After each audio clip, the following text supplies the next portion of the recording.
As steel shapes steel, the spirit shapes the soul. HOI. Iron sharpens iron.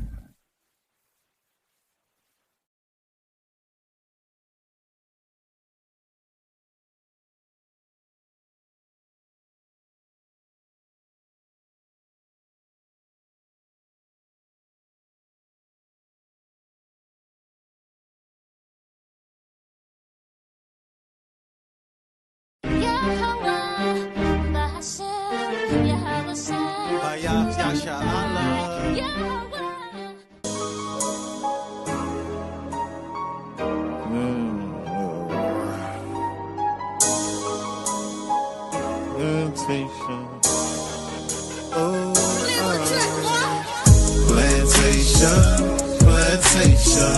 9 to 5 be the time I was wasting. Man, I feel like I need a vacation. Saving up for my resignation. Why I feel like my manager hating. Ain't the one for no verbal castration. This government ain't giving reparation. We'll go to crime trying to fight the temptation. Joys and tribulations, demonstrate patience in every situation. Picking up the pieces to their heart restoration. People broken hearted and in need of salvation. Salvation. Yeah. We in captivity. We done lost our history. Disconnected from his laws, now there's no integrity. Here's the book and let them see, because they dying in these streets. Walking in darkness and where the carcass is, the eagles be. Walking in darkness and where the carcass around us like vultures. Murder on their mind when they approach us. Let your light shine, watch them scatter like roaches. Babylon falling cause we taking back our culture. Heal our land, Abba now put us back in agriculture. This word burning them up, Romans is a flamethrower. We prophesy destruction, nukes coming, game over. International, continental, ballistic missile. Them bombs dropping like rain, no drizzle.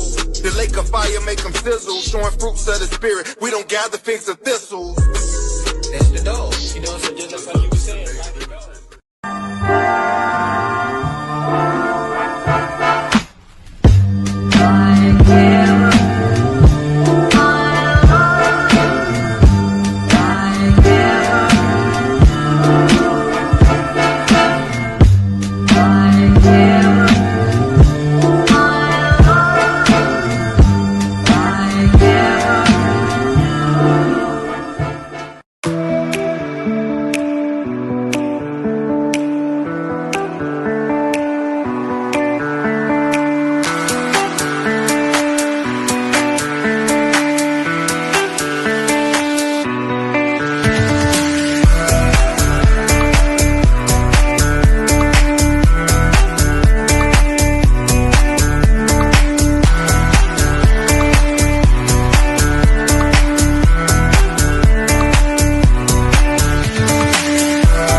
Hey, my name is Amani Bright Laws.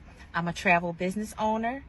My business is Always Shine Bright Travel, where we help you discover your next bright destination. I want to talk to you really quickly today about becoming a travel business owner. Listen, if your passion is traveling, if your passion is exploring the world, if your passion is wanting to travel and explore the world, then you should become a travel business owner, okay? I have 2 easy ways to get started. Less than 1 minute, okay? The first way, up here, our website, travelagentworkshop.com. And please use my sponsor ID, Always Shine Bright, okay? The second way is a text code. Text the word workshop to the number 281-767-9711. And again, reference my sponsor ID, Always Shine Bright, okay? Listen. The workshop is free. It's a free 3-day workshop, which gives you all the information on how to get started to become a travel business owner. Okay. Any questions that you have will get answered within that workshop. Okay. So let me meet you on the money making side of travel, where you can turn your passion into your paycheck. Y'all know what time it is. It's your boy Chef D-Nail. over here at Guess Who's Cooking. Good cooking, good eating, good living. Y'all know how we do it every Sunday about this time, man. We're going to get straight to it. We got the chicken and dumplings, all right? We got the perch fish with the mac and cheese, with the yams, with the 5 cheese toast over here on the Texas side. And of course, we got the world famous turkey tips, all right? We also got, on this one, we got the greens with the turkey tails, and we got the spaghetti. You already know what time it is, man. Hit the link, 773-992-4737 is the phone number to place your order every Sunday, all right? And you can hit us up on the Cash App to make payments at Guess Who's Cooking, the number 2. All right. You can hit the www.guesswho'scooking on the World Wide Web. You can catch us on Facebook Marketplace under Guess Who's Cooking. And, of course, on TikTok, man, at Guess Who's Cooking. Come on down. Get your orders.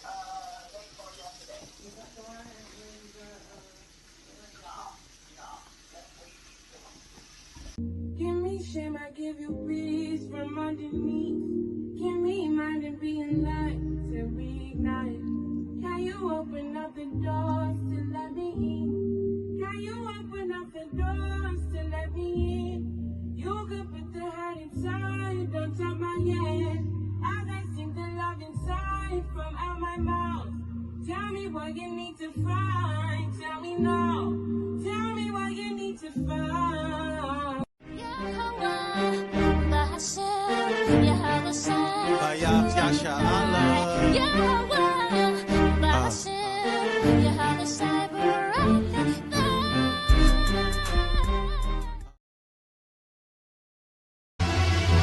Living, we ride for your power. Lead the way, Lord, your Howard shine. As we pray for the fall of America. Look, psychological warfare and propaganda. False flags they broadcast on news cameras. Cancer in the bones, cell phones cause damage. But I put holes in the street like caterpillar jackhammers. I hate a Masonic fake prophet, so I gotta wave the Glock in your face, won't hesitate to pop it. This whole place demonic, that's why the plague bubonic. I've been hot since Pac and Dr. Dre the chronic. Illuminate the dark, my style state of the art. Like a laser that's razor sharper than taser darts. I don't play, I gotta make my mark. I used to shake the knocks, the plug with the iron and spray starch. Shady sharks eat the baby's heart. Drink adrenochrome and thirst for first blood. Sylvester Stallone, Toby, runaway slave in Saucony. I ain't your homie, the clown. I put a ring around your Rosie. Ashes to ashes, they fall down below me. No pocket full of posies, I only chop it with OGs. No Alexanders and Ptolemies. Vance and Trump, I put the pump to Pelosi. COVID disease, noses bleed. Choke you with your rosary beads and put your throne under siege. This your takeover. Seagull like Steve. In dark territory, I'ma shine cause sun beams. Truthfully, I'm the illest in truth musically. I'm no Julio Foolio, I sound like Schoolie D. That's why they charge me with treason. Look how I do fake Jews, Hebrews up heathens. Conquering demons, bobbing and weaving.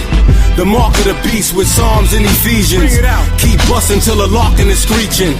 Ark of the Covenant, uncovering government secrets. Better believe it, this the Pledge of Allegiance. You paraplegic, I shattered the phoenix. Like a spinal cord, I'm back in all black, squeezing the crack semen. Need nothing with caffeine in it. Yeah.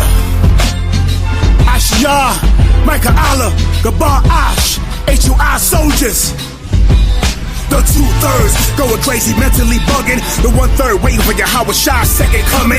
The world's going topsy-turvy like the tiddler. Confused that the bitter is sweet, it's bitter. But the hand of the righteous man is gonna get him. That's your Howard Shah coming to destroy the white man system.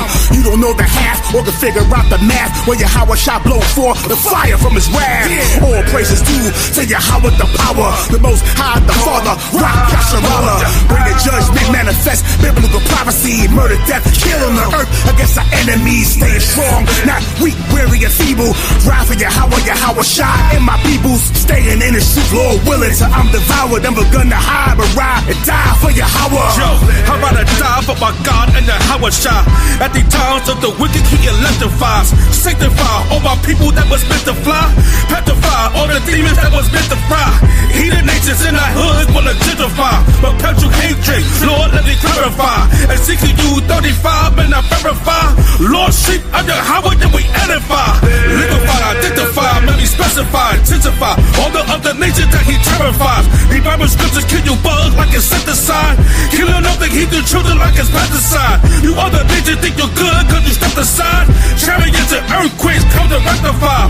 Killing all I do with your Lord genocide. And gotta answer your power when I testify.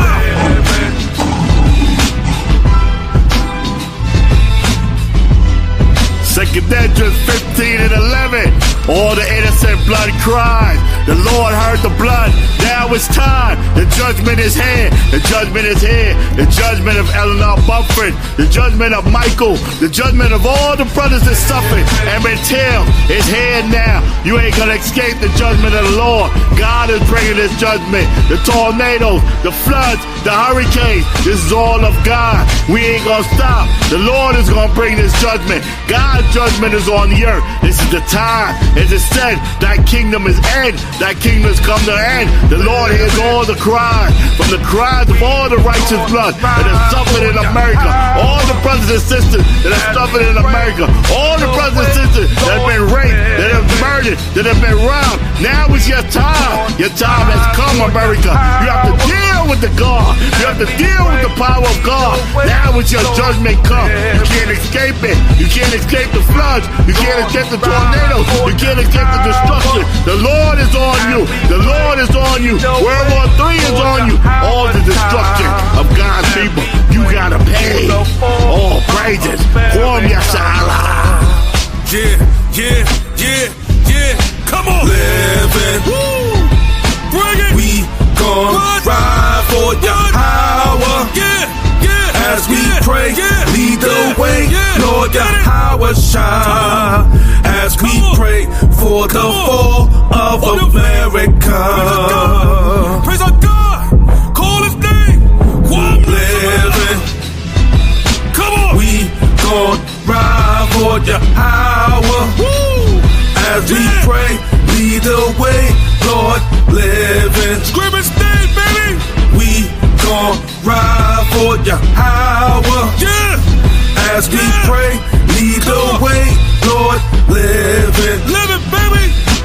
We gon' ride.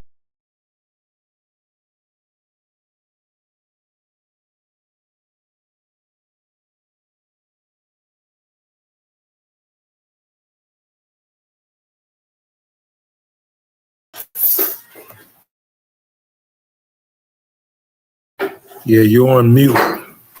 I got to hit it? Oh, you got me? God.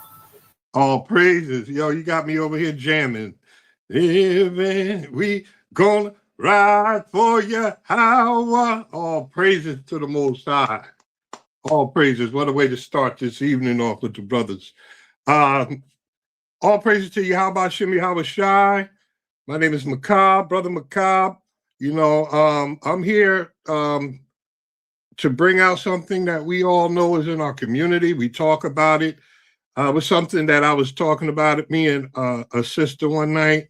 And I said, you know, I should do a class on it. And then I started to dig into it. And I mean, there's so many facets of Stockholm syndrome and what we as a people are suffering through. So I said, well, let me get it going. So all praises to the Most High. Kahala, you know, hallelujah. We want to say all praises to Yahweh Shem Yahushua first. I want him to increase and me decrease. I want him to use me as a vessel. I want him to make sure that his words are coming out of me and touching who it needs to touch. It heals whoever heart it needs to heal as we bring forth his word of comfort. All praises to the Most High. So first thing I want to say is everybody, especially in the camps, we know when we go out there and we're dealing with our people, you know what I'm saying? We see how the biggest fight you would think that we would get into is fighting Esau or one of the other nations, but it's not. it's always ours, you know, and it's always ours taken up for their captor, Esau. You understand? A bunch of Stephens are out there. So our people are sick. You know what I mean? Just sick. But it's so many facets to it, man.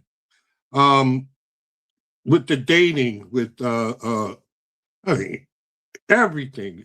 We're going to touch on some tonight. I have some beautiful articles that I have. I have a couple of videos, and we got plenty of scriptures as well. We're going to go through. There's a movie that everybody needs to watch. I think that we should even. Me and Cap was talking about it. We need to do a night, possibly. Instead of bringing out a lesson, we need to play this movie. It's called Goodbye, Uncle Tom. And it was done by the Italians. So it makes Roots look like a rated G movie, you know. It was so sugar-coated, Roots was, compared to what this is. You understand? So it's very graphic, but it's very on point. This is the things that we had to go through. And we need to see these things because we get into this point because when you go through some of the signs of Stockholm syndrome, it talks about how the master will be kind to you and you mistaken that as love. You understand? And that's some of the things that our people are going through because he allows them to work now, because he allows them to, you know, play in his sports, because he allows him to entertain him, to make millions. Now he feels like he made it. I watch it on the internet all the time. You got these conservatives. Donald Trump is putting out film with showing Michelle Obama.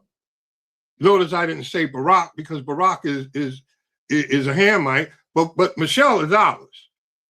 Riding around looking like monkeys, and you got them rushing to the White House. The Stockholm syndrome is just ridiculous, you know. So we want to address it a little bit. Let's get a little bit of understanding about it. Let's get the definition of it first, and then I want you to put that one video up right after the definition. Let's get a definition of what Stockholm syndrome is, Baba Kushal.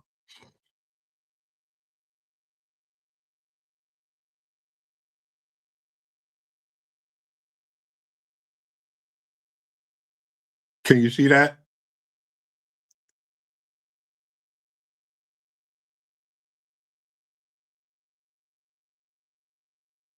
Yeah, Khan. Stockholm syndrome. Yeah. Yeah, Khan. Can you read it for me, Baba Kushal? Khan, I got you. Let me share this real quick.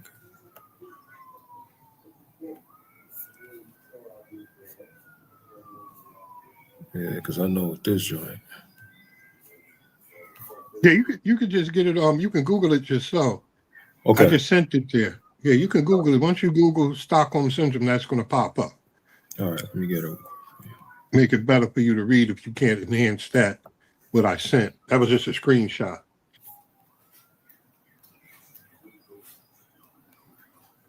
All right, Can you read that? Khan. Stockholm syndrome.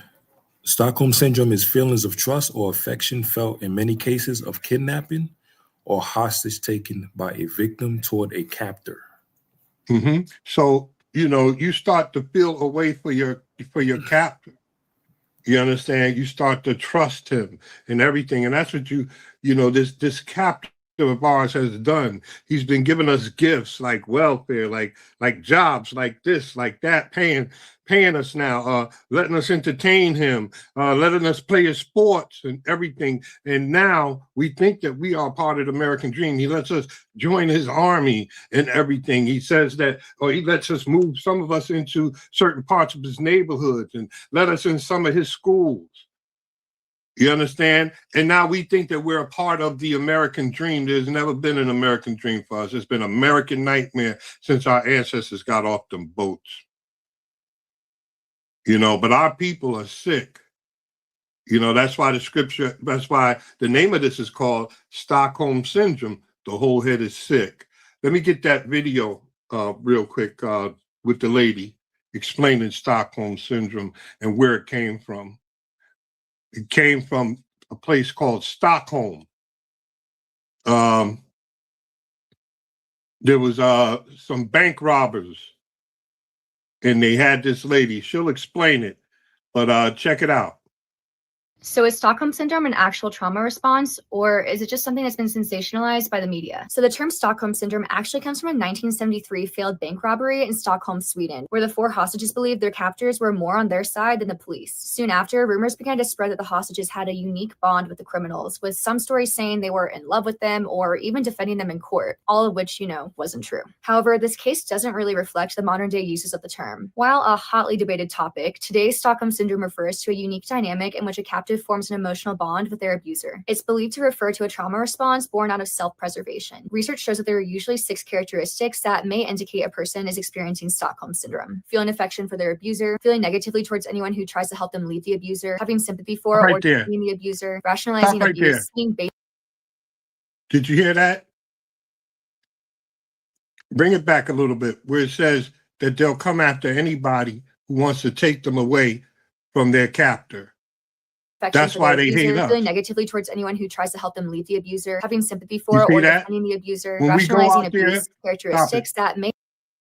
Shalakia, when we go out there and we bring out this truth, you understand, they come against us with a fury. This is a part of Stockholm Syndrome. They hate the camps. They hate us because we put the mirror up.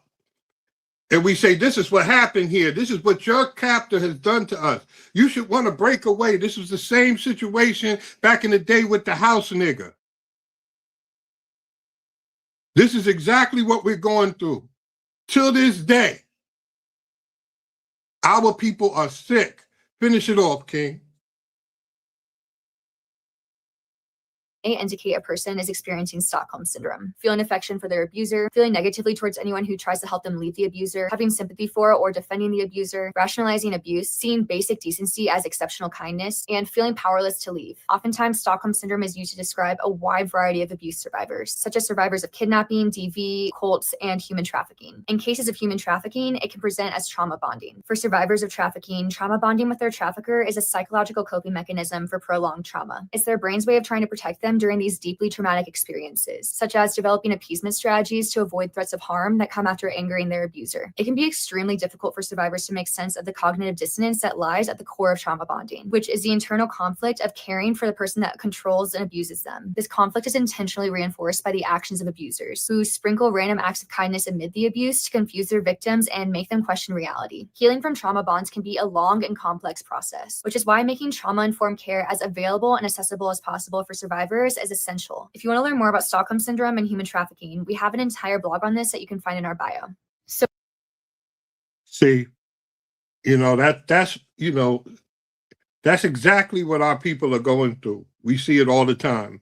You know what I mean? Our people defends this white man, always wants to bring this white man into the kingdom with us, because we're going to get into it as we go. There's certain aspects, but now there's Stockholm Syndrome within Israel who are supposed to be awake as well, right?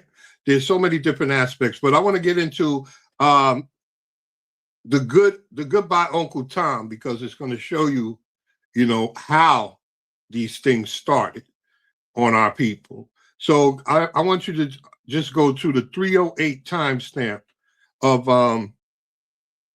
Goodbye Uncle Tom. Start at the 308, then I'll tell you when to stop. And then I'll tell you when to start the other timestamp.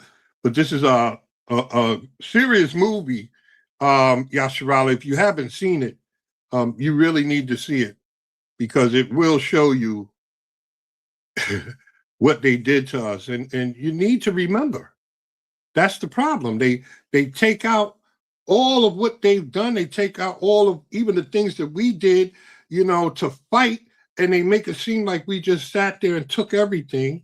It didn't fight back, and that this master is that was just then, and he's not the same now, and he loves you, but he doesn't. They just found another brother hanging the other day. You know what I'm saying? Like I said with that Barack Obama thing, you know, you got the people going straight in the White House, and this Trump, he's taken away everything that was ever given to you. He's trying to wipe away our history, but Stockholm Syndrome shows them that he's their president, he's their God, he's their guy. Our people are sick. When you get that, you having a hard time getting it? No, I can't hear you, but oh, you got it. Oh man. Start at the 308 mark, because listen to these people at the table. There you go. To give a bright new day.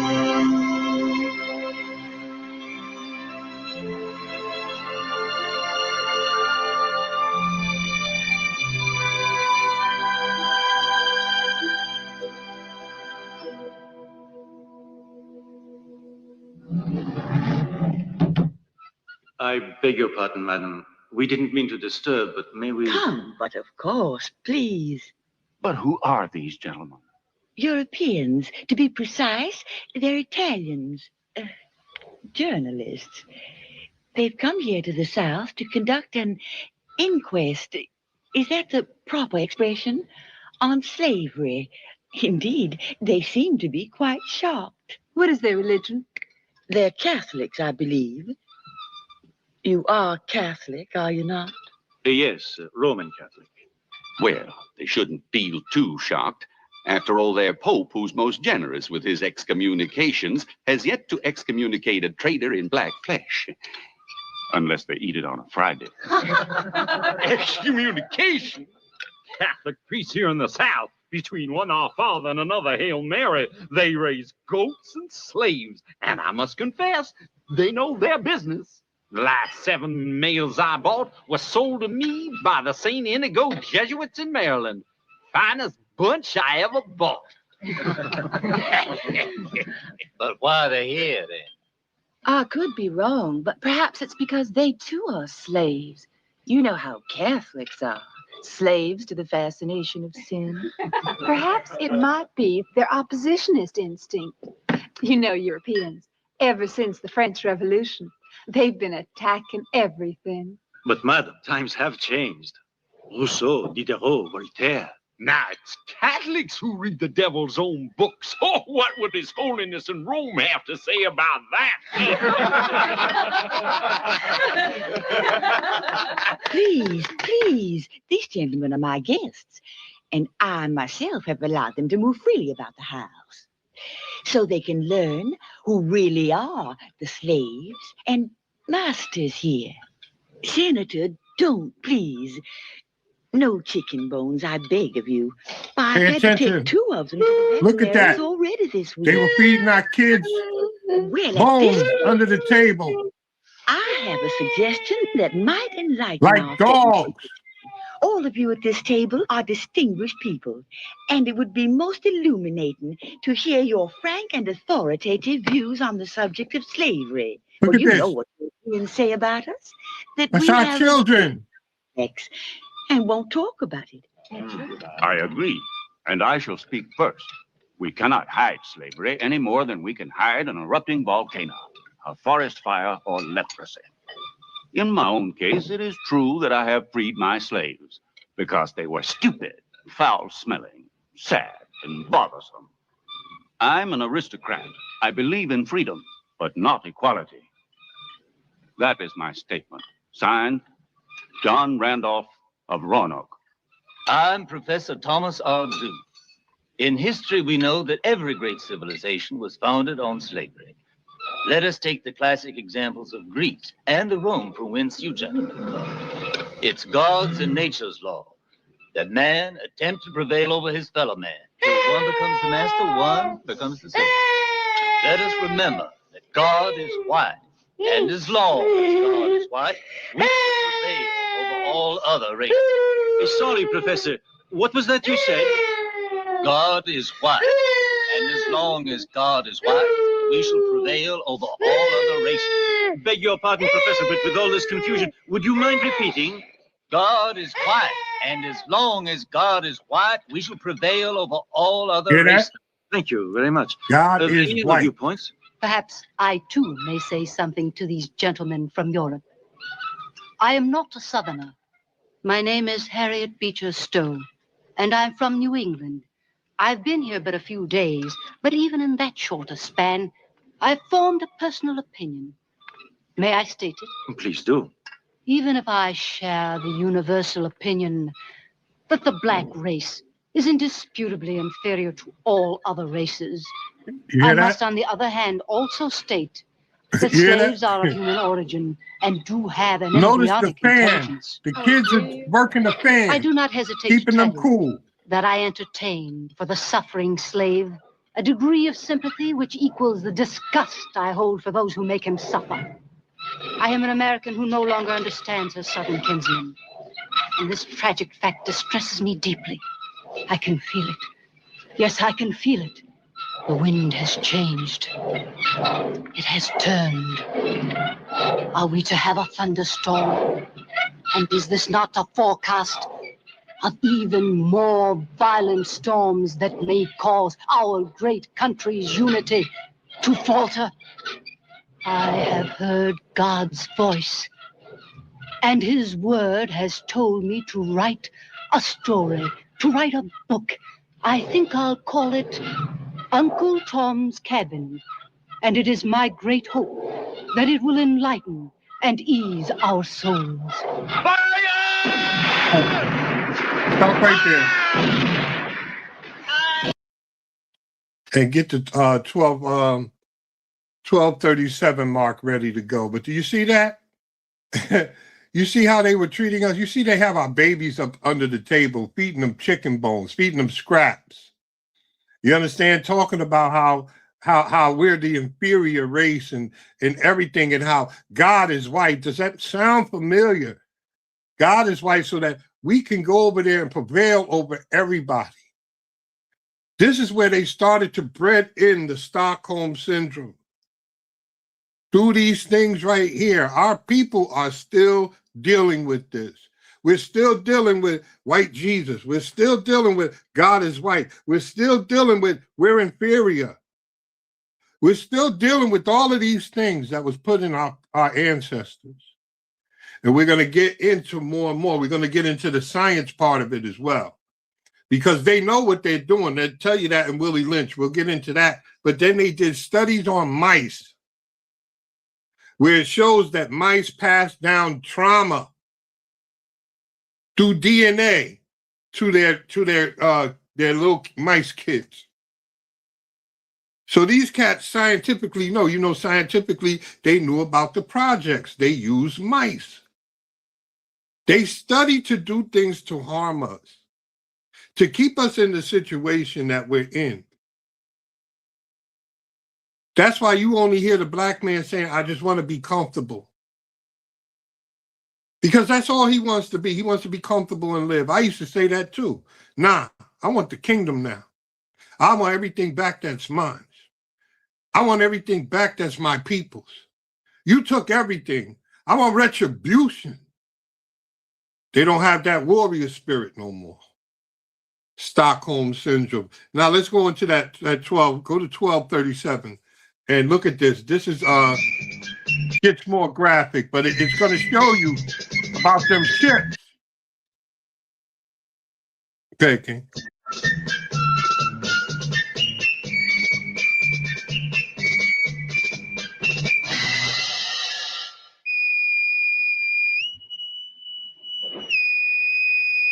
The deplorable conditions of these ships. Look at this. Christ, what a stink, Captain. What did you bring, a cargo of rotten meat? What do you mean? This is all prime beef. They stink because they eat like pigs, and they vomit all over themselves. Long voyage? 95 days from the Ivory Coast. Don't you ever take them up on deck for a little fresh air? With all the frigates nosing around these waters like hungry dogs.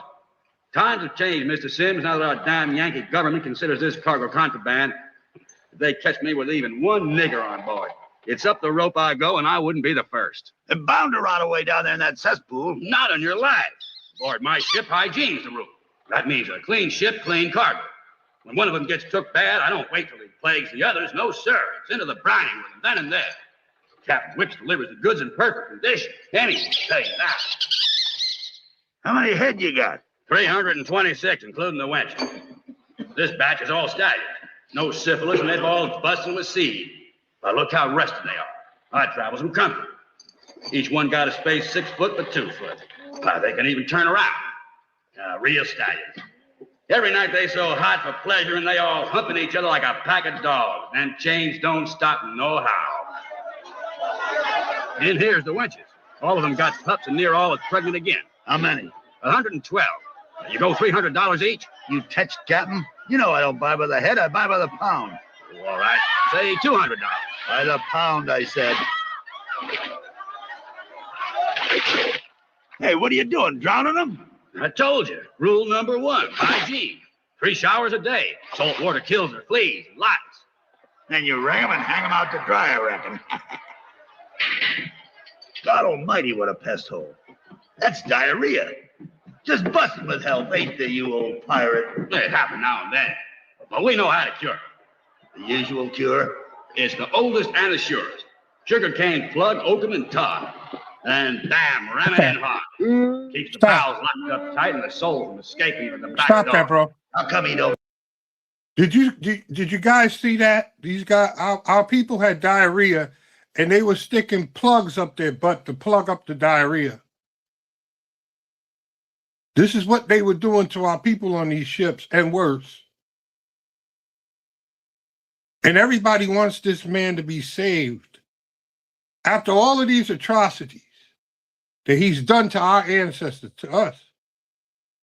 And then we come and we get good news that this Bible is ours, that there's going to be a reckoning. And now our people want to save them. That's Stockholm Syndrome. Not read. Go ahead. Blow up. Cork will pop out first, just like a bottle of champagne. Hey, what's that slop? Well, that's molasses and beef grease. Diggers goes crazy for it. Have to truss them and feed them a little at a time, otherwise they'd choke themselves on it. Looking at him, you wouldn't think so. That one, he's taken it into his head to starve himself to death.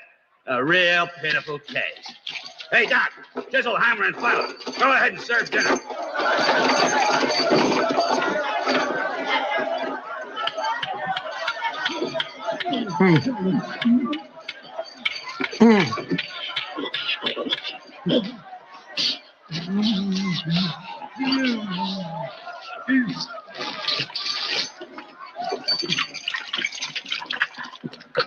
All right, let's say $150 a head. You just breaking wind again. By the pound, I said. The whole cargo at $1 a pound. $2. $1.25. $1.75. $1.50. So, I'll regret it, but it's a deal.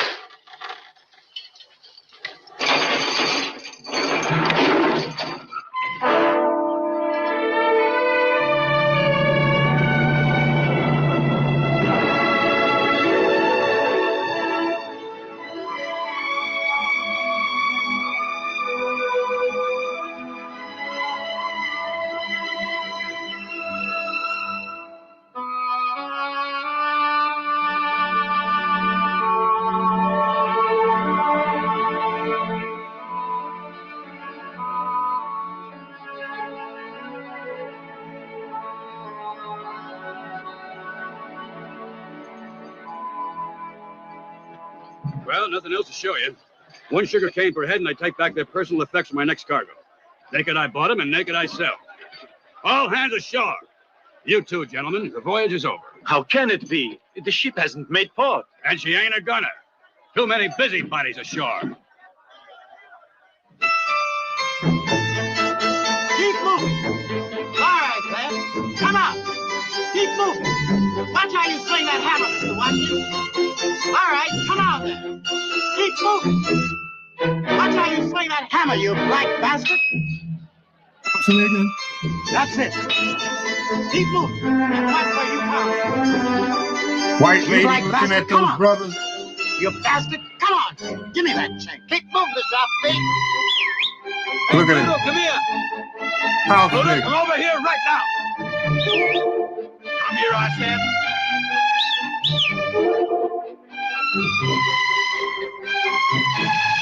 You heard me. Give that here. Damn you, come here. I'll teach you to jump when your master speaks. That just go to show you. That's what they be doing to the Jay-Z's and everything. All right, stop it.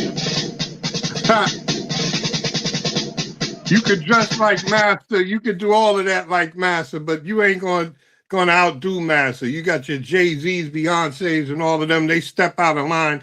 That's what happens to them. You understand? Still nigga. But you see what's going on here? You know, I want everybody to really watch this movie. It's very graphic, but it's truthful because, you know, it's coming from the Italians. The Italians have did it because, like I said, the Americans, they're going to sugarcoat it. But it's a very, I don't know. You got to have your strong stomach to watch it, but it'll definitely stir up that anger and let you know why we do what we do. Let you know why Yahushua is here, or he's coming back to save us. Let you know why the prophets cried, because we are the people. We have the same blood in our veins as Yahushua, and look at what we've come to. I almost cry every day when I leave out my house and I see these people out here with needles in their arms, just looking at what we've come to. So let's get into some of these scriptures. I want to start out with that to give you a visual. I want to let you know what Stockholm Syndrome was, and then let's see why our people are in Stockholm Syndrome through the slavery, through all of that. This is why we love our master more than we love ourselves. We hate each other, but we'll save the white man at all costs, the white woman at all costs. Stockholm Syndrome. So let's start with some of these curses here. Let's go to Deuteronomy 28:15. Let's start right there. Then we're going to go on down through the curses. Khan. And they got the nerve to say, boy. Yeah. Yeah, brother. You got something to say? Say it. I'm saying people got the nerve to say that it like, if you think the Lord gonna allow these heathens to be in the kingdom with us and we equal, like Proverbs 11:1, the Lord said, unbalanced, you know, a just weight, right? God. Isaiah 50, I think it's Isaiah 5:20. Good is evil, evil is good, right? Everything is upside down. This, even Malcolm X said it. This is the white man's heaven, and this is the black man's hell. God. Same as with Esau and Jacob. Esau goes up, Jacob goes down, vice versa, right? God. Esau is the end of the world, Jacob's the beginning of it that cometh. If you think the Lord is going to allow this heathen, who he despises and hate out of all the other nations on this earth, to be equal with us in the kingdom of heaven, while we're going to have celestial bodies, immortality, which he's dying to get, you think the Lord going to have him be equal with us? You must be crazy, man. All this wickedness. Stockholm Syndrome. That's Stockholm Syndrome, man. Stockholm Syndrome. Just check it out. You know, just to touch on what you're saying. Let's go up into the blessings, right? Because he was going to bless us, and then he told us what he was going to do if he cursed us, and we disobeyed him, and he cursed us like he said he was going to do. Every word of the curses came true, and we're his chosen people. So this people over here that he says he hates, our people are under the cognitive dissonance that those people are not going, they can do all that they've done on this earth to us, and we get punished, but they don't. That is Stockholm Syndrome. Let's read a couple of blessings real quick, and then let's jump into the curses, because the blessings, this is what we were supposed to have. Start at one up in the blessings. Come on, this is Deuteronomy chapter 28 and verse number 1. Come on. And it shall come to pass, if thou shalt hearken diligently unto the voice of the Lord thy God, to observe and to do all his commandments, which I command you today, that the Lord thy God will set thee on high above all nations of the earth. Set thee on high. If we did what we were supposed to do, we were going to be set on high. Come on, read some more. And all these blessings shall come on thee and overtake thee, if Uh-huh. thou shalt hearken unto the voice of the Lord thy God. If we hearken unto the voice of the Most High God, come on. Blessed shalt thou be in the city, and blessed shalt thou be in the field. Blessed shall be the fruit of thy body, and the fruit of thy ground, and the fruit of thy cattle, and the increase of thy kin, and the flocks of thy sheep. Come on. Blessed shall be thy basket and thy store. Blessed shall be when thou comest in, and blessed shalt thou be when thou goest out. Come on. The Lord shall cause thine enemies that rise up against thee to be smitten before thy face. Smitten. Come on. They shall come out against thee one way, and flee before thee 7 ways. See that? That's if we followed the laws. That's if we followed the law, statutes, and commandments of the Most High God. He wanted to bless us. He made us to run this world. That's why we're going to get it again. That's why Yahushua died, to get us back. That's why he gave us a new covenant. The new covenant's with us. Now let's see what these curses are about. Because I don't understand how we can get these curses and make a bond with the Most High, make a covenant with the Most High, the only race of people that made, the only nation of people that can make a covenant with the Most High God, and we suffer, but the cats that don't even have a covenant, who the Most High calls a base people, not a people, all of these things, they could just come on in the kingdom with us and just chill with us after they did all of this atrocity to us. Stockholm Syndrome. God. Read some of these curses, baby. This is Deuteronomy chapter 28 and verse 15. But it shall come to pass, if thou wilt not hearken unto the voice of the Lord thy God, to observe to do all his commandments and his statutes, which I command thee this day. Come on. Now, all these curses shall come upon thee and overtake thee. All these curses shall overcome us, not blessings. Curses shall overcome us. Come on. Cursed shall thou be in the city, and cursed shall thou be in the field. Hey, we were cursing them fields during slavery, and we damn sure cursed in every city. We cursed in Chicago. We cursed in Newark, New Jersey, East Orange, New Jersey, the Bronx, Brooklyn, Arkansas, Alabama, Mississippi. Everywhere we're at, we're cursed because we didn't follow these law, statutes, and commandments. Come on. Cursed shall be thy basket and thy store. Basket in thy store, that means our businesses. We don't own business. It's cursed. We can't work together. We make more money. We make enough money to be the 11th richest country in the world, but yet we're still in ghettos. That's a curse. 11th richest country in the world, just Black Americans, so-called Black Americans make. We're not even including our Latin brothers. We're not including Benjamin and Levi. Just Black Americans make enough money to be the 11th richest country in the world. And we're still in ghettos. Come on. Cursed shall be the fruit of thy body and the fruit of thy land.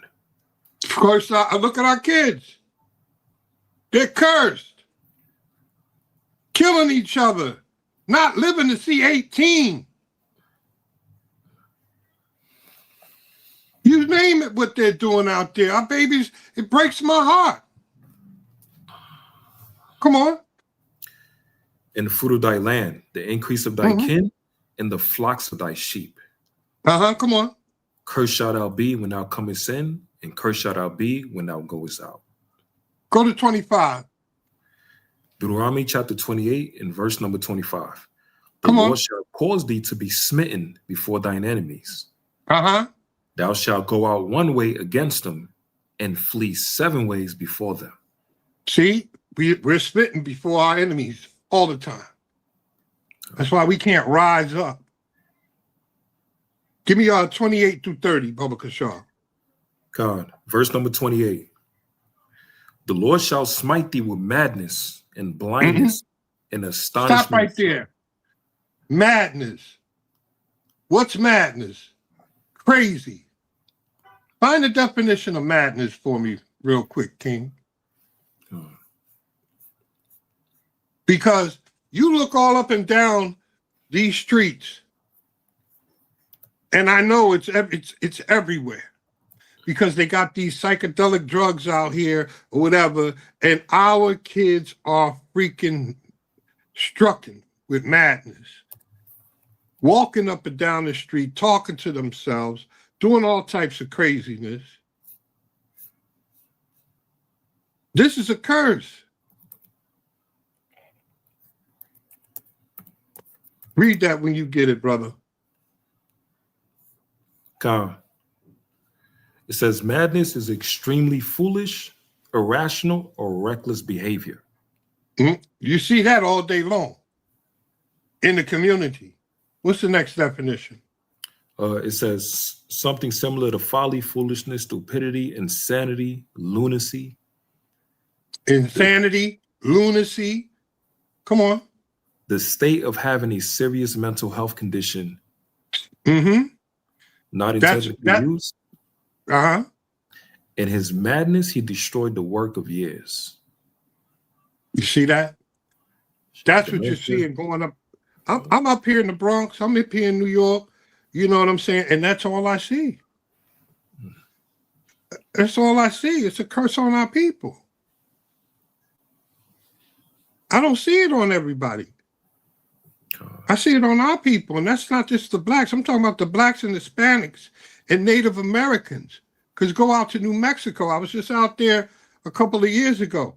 They're horrible out there. It's the same thing. Our Hispanic brothers and Gadite brothers, they're out there on the streets. They got this one place called the War Zone in Albuquerque, New Mexico. It's horrible. But it's just like looking at Brooklyn. It's just like looking at Harlem. It's just like looking at the Bronx, but a different tribe. Read on. Deuteronomy 28? Yeah. God.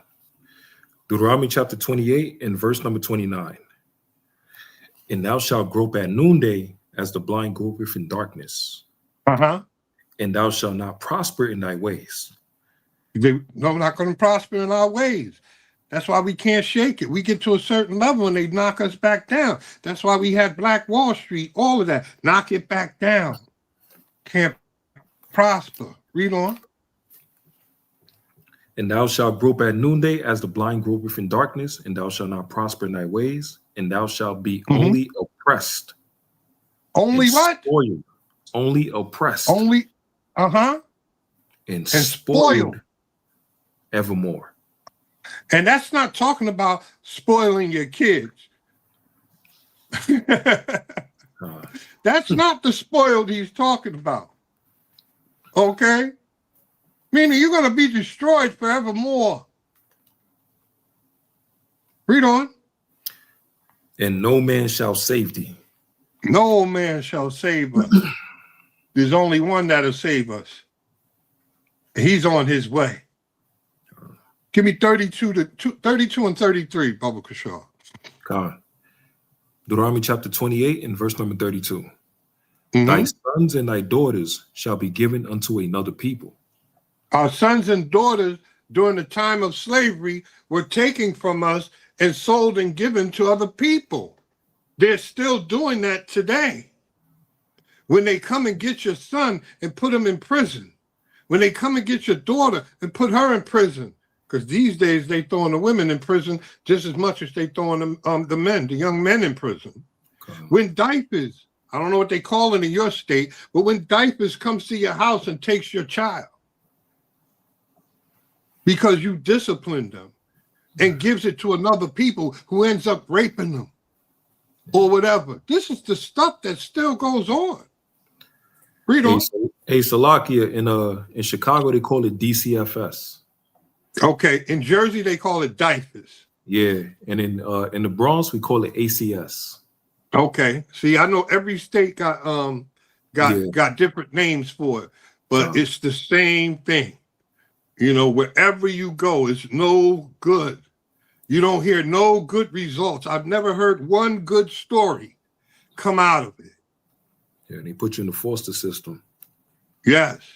Well, Then they kick you out at 18. They kick them out at 18 and throw them to the wolves on the street. Then you wonder why our little girls are whores and prostitutes. Then you wonder why our little boys are running the gangs because they need a family. Come on. And thine eyes shall look and fail with longing for them all the day long. And there shall be no might in thine hand. No might was ever in our hand to save our babies. Come on. The fruit of thy land and all thy labors shall a nation which thou knowest not eat up. You see that? We made them rich. We didn't receive the fruit of our labor. We made this country the greatest country in the world, the richest country in the world. All of those hundreds of years of free labor, of us building this place, of us working the fields, all that raw cotton and gold and everything that we did, and we didn't get any labors of it. And we think the same way to this day. Stockholm Syndrome. Read on. And thou shalt be only oppressed and crushed always. And crushed always. It hasn't changed. We're still oppressed. That's why we're out here fighting our butts off. That's why we're out here doing this word. That's why we do these classes. That's why we're out here trying to wake up our people, because the more we wake up and turn back to these laws, statutes, and commandments and start worshiping the Most High God in spirit and in truth, the quicker we get the hell out of here. Give me 37, Bubba Kashar. Verse 37. And thou shalt become an astonishment, a proverb, and a byword. We're astonishment. They like, how do these niggas keep surviving? How? The proverb, the byword, the nigga. They don't call us Judah. They don't call us Issachar. They don't call us Manasseh. They call us bywords, spicks, niggas. They don't call us the children of Yahweh. Come on. A proverb and a byword among all nations. Among all nations. We're African Americans, not Judah. Come on. Whether the Lord shall lead thee. Where the Most High brought us. This is punishment. Come on. Thou shalt carry much seed out unto the field, and shall gather but little in. You see that? That's what we did. Sharecropping and everything. Yeah, man, these curses are so on point. God. On point, man. I know a lot. I know people say, oh, this is old. When I first came in. No, but we got to go over them sometimes again, because you got to remember what happened to us. You understand? And this is perfect for this lesson. Stockholm Syndrome. We're still walking around here like slaves today. We still don't believe that we are who we are. We still think that we're not worth anything. We still think that black is a curse. We've been done heavy. We still think the white woman is the freaking prize.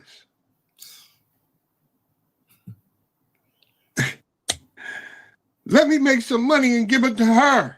Right. And not the woman that God made for me. But we hate her. She hates us. It's got to stop, baby. We got to come back to these commandments, man. We got to come back, man. We need each other, man. It's a war coming to us, man. It's a war coming. I'm going to get into all of that. Where we at? Give me 41, Barbara Kashaw. I'm going to get into all of that. We got a few things I want to touch on. This is Deuteronomy chapter 28 and verse 41. Come on. Thou shalt beget sons and daughters. Mm-hmm. Thou shalt not enjoy them. You see that? You won't enjoy them. Read on. Give me 43. Jump to 43. God.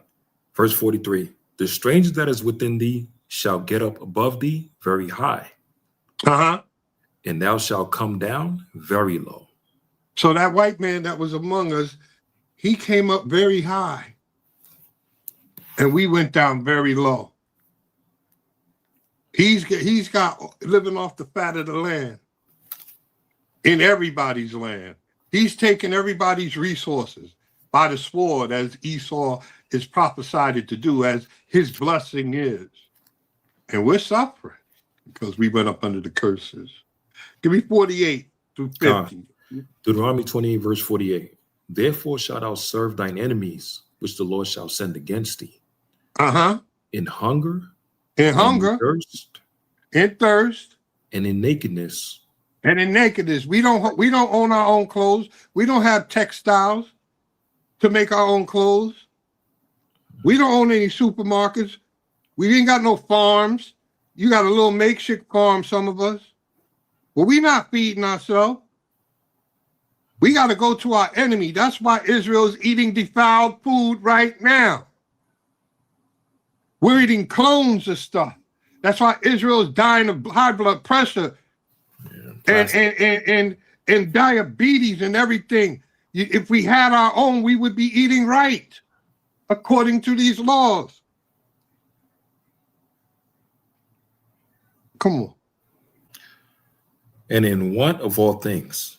Want of all things. If you want to go to the hospital, you want to go to the dentist, you want to go to school, you got to go to that white man. You got to go to him and ask him for an education. You got to go to him when you're sick and ask him to heal you. Want of all things. You got to go to him when you want to marry your woman. Want of all things. You got to go to him to give birth to your baby. Want of all things. Come on. And he shall put a yoke of iron upon thy neck. Yoke of iron upon thy neck during slavery. That's why we always ask them so-called Jews, did this happen to you? Oh, yeah, we had the Holocaust, but did this happen to you?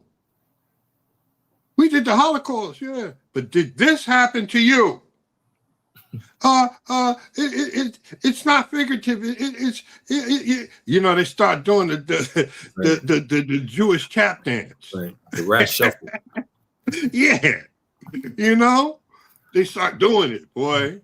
Come on, read on. And he shall put a yoke of iron upon thy neck until he have destroyed thee. Until he have destroyed us. What's that mean? He kept that yoke of iron around our neck until he was able to take it off, because we had destroyed Stockholm syndrome. Right? Let's think about it. I always use this analogy, right? An elephant is the most powerful beast on earth.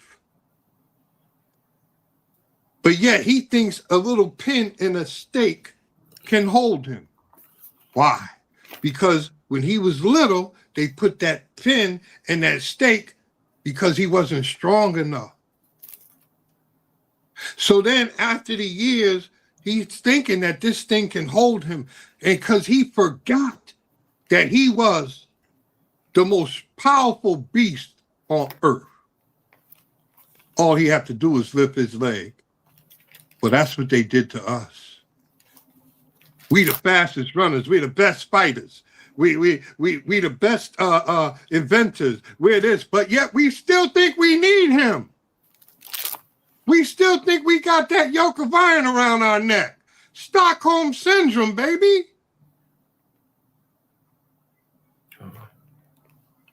Time to break loose, man. These all statutes and commandments, baby, shows us who we are. But later on, you'll see how some of us in here still got Stockholm syndrome.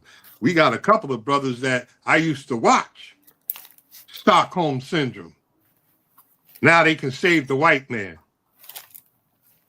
Stockholm syndrome. It's so sad. Give me 54 to 57. Khan. This is Deuteronomy chapter 28 and verse number 54. So that the man that is tender among you and very delicate, his eyes shall be evil toward his brother. His eyes shall be evil towards his brother. What you looking at, nigga? But we used to be, hey, good morning. How you doing, brother? You need something? I love you. You know what I'm saying? Following the laws. Now it's what you looking at, nigga. I'll shoot you. I'll punch you in your face. This, that, and the third. Our eyes are evil. Black and black crime towards our own brother. We'll say a white man could walk through our neighborhood, no problem. But if I walk on the wrong side of town, who that nigga? Right. What you doing here, nigga? But you'll let the enemy just roam through. I see this Jewish man walking through here all day long. Ain't nobody touching him. Knowing that he's coming to take their neighborhood. They know he's coming to take the neighborhood. He's building up everything over here. He's raising the rents to where nobody can afford them. And now you're starting to see white girls running around here jogging. But they won't touch him. Stockholm syndrome. Where you at? Verse 54. So that the man that is tender among you and very delicate, his eyes shall be evil toward his brother. And toward the wife of his bosom. And toward the remnant of his children, which he shall leave. So that's why we have the beef between us. Everywhere you turn on the internet, the black man and black woman they just hate each other. I saw a show where the black woman was like, if you having any boy babies, abort them. Yeah. I was like, what? And then I saw another show where the black man was like, hey, when this race war kicks off, we're going to kill y'all. Yeah, I seen that one. This is a curse. And it's all filtered down from us not following the commandments, but it's all filtered down from Stockholm syndrome. There's so many facets to Stockholm syndrome. You love your master, but you hate yourself. I've never seen our women and men go at each other like that. It's so sad when I get on the internet and hear how our women talk about us. And then on the flip side, to hear how our men talk about our women. And then you got all of the other races looking at us like, what the hell is wrong with them people? Stockholm syndrome, that's what's wrong with us. God. Curses, that's what's wrong with us. Where you at? Give me all the way through 57, Bubba Kishore. God. Verse 55. So that he will not give to any of them of the flesh of the children whom he shall eat. Come on. Because he have nothing left him in the siege and in the straightness wherewith thine enemies shall distress thee in all thy gifts. Come on. The tender and delicate woman among you, which would not adventure to set the sole of her foot upon the ground. That's how delicate our women were. That they were so delicate, their foot wouldn't touch the ground. Beautiful women. We got the most beautiful women in the world, baby. Delicate. But now a lot of them are very masculine. Come on. Upon the ground for delicateness and tenderness, her eyes shall be evil toward the husband of her bosom, and toward her son, and toward her daughter. Didn't we just talk about that? We didn't bring up the daughter side, but you're seeing mothers and daughters fighting over the same men now. You got mothers, instead of giving their daughter the crowns and saying, you got the torch now, go ahead. No, they want to compete with their daughters. They want to be in the club with their daughters. I saw one show where the mother slept with both of her daughters' boyfriends, and got pregnant by one. Say, you don't know how to treat a man. Damn. What? You just broke them babies' hearts. Like, what? You don't, and she was so proud. Wow. This is what we're seeing.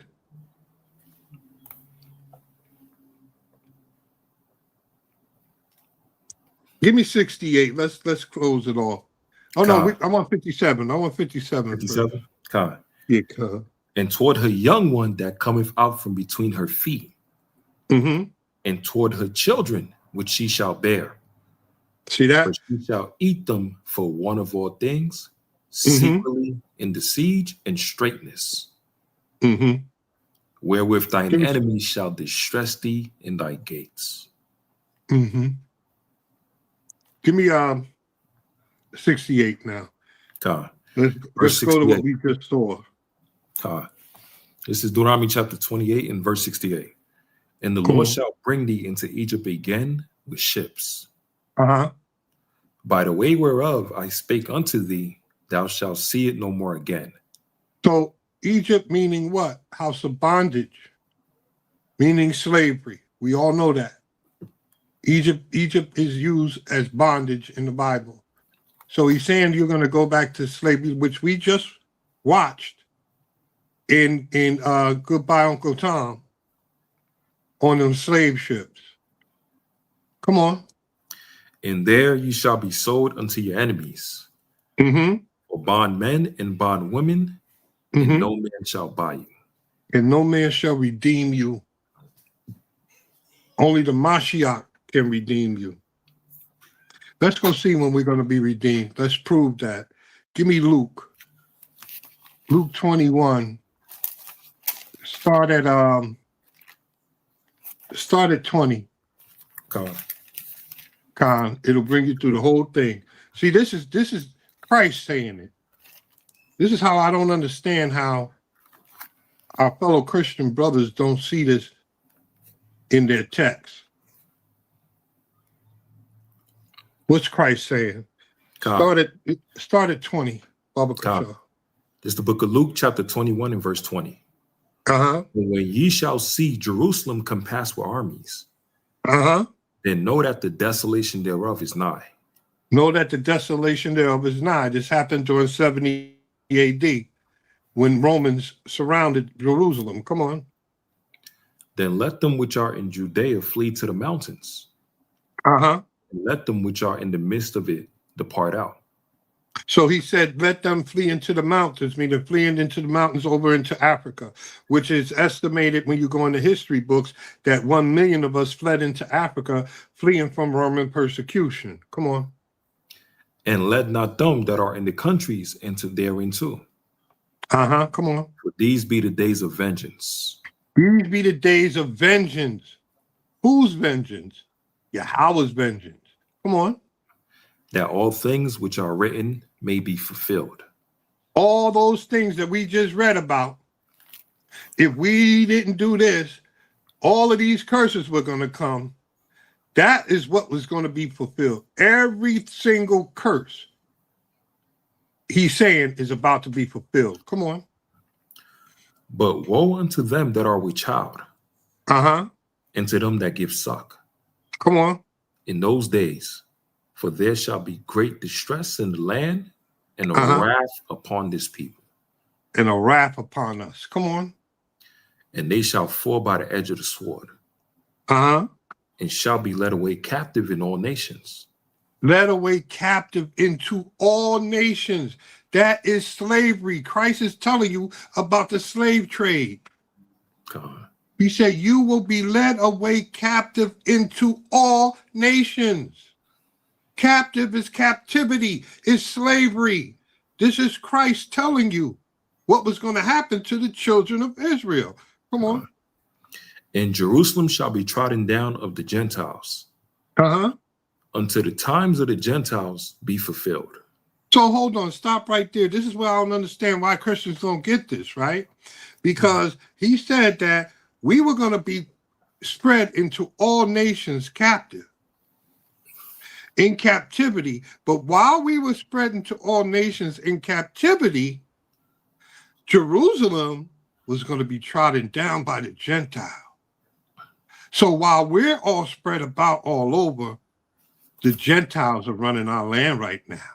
The Palestinians, the so-called Jews, all of those Arabs over there. God. Because Jerusalem is not just that little strip. It's all of that. Jordan, all of that. It's ours. I don't know why they can't see this, but come on. And there shall be signs in the sun. Uh-huh. Here comes the sign. Uh-huh. And in the stars. Come on. And upon the earth, distress of nations. Distress of nations. Come on. With perplexity. Uh-huh. The sea and the waves roaring. The sea and the waves, all the storms you're seeing. These are all signs that we're going to get stuff back now because we're in what? We're in captivity in all nations. Our land is what? Trodden down by the Gentile. But we're about to get bought. Remember it said, no man shall buy you. Well, we're about to get bought. When they say Christ bought us with a price, yeah, he brought us. Yasharallah, Israel, with the price of his blood. Not everybody. Read. And there shall be signs in the sun and in the moon and in the stars and upon the earth, distress of nations. You're seeing all of that right now. All the nations are distressed. Everybody's going crazy right now. Come on. With perplexity. The sea and the waves roaring. Men's heart failing them for fear. Men's hearts are failing them with fear right now. Come on. And for looking after those things which are coming on the earth. Looking after those things which are coming. Come on. For the powers of heaven shall be shaken. What does that mean? The powers of heaven. Everybody thinks that the Christian way of saying heaven, you know, that's it. That's not it. That's rulership. We're in the white man's heaven right now, and it's being shaken. Do you think that something is shaken up where our God sits, where Yahweh sits? No. You're a fool to think that. You're a fool to think there was a war up in heaven. It's not what happened. You know what I'm saying? God. Everything fears God. So what he's saying is that their kingdom, their rulership is being shaken up right now. Come on. Hey, in Salaki, in verse 26, when it says men's heart failing them for fear and for looking after those things which are coming on the earth. Come on. Look at the chariots they're talking about. Come on. Look at these pilots. And they were scared to death to even, scared to even speak about the quote unquote UFOs and saying how big they were. Right on top of them. How fast they was moving left and right. And they couldn't even hear them. And they was bringing the same 3 pilots every year. And they keep bringing the same testimony. Telling them that we got to warn the American people. That's their heart feeling because they see the angels and how they actually look. Yeah. And they're black. Even the Edomites said in the interview. I remember that one. He said they're black. Yeah. Like over 7 foot. Yeah. Black. Looked like they've never been conquered. Yeah. That's why they made that movie Kang the Conqueror. Khan. That's them speaking about the angels. So this verse is powerful, and it says for the which are coming on the earth. It's speaking about the angels that's coming on the earth, that the chariots that's coming on the earth. Esau sees it all the time. Trump was talking about it. Hey, they have these big with White Sands, New Mexico. They have those big observation things. You know what I'm saying? I forget what they're called. Those big old. I mean, the big ones. Yeah, the big. And they were seeing some stuff up there, and now they closed them. Yeah. Scared to death. You know what I'm talking about, right? I think it's the James something telescope. Yeah, it's something James telescope. Yeah, they were like, nah, we don't want to see no more.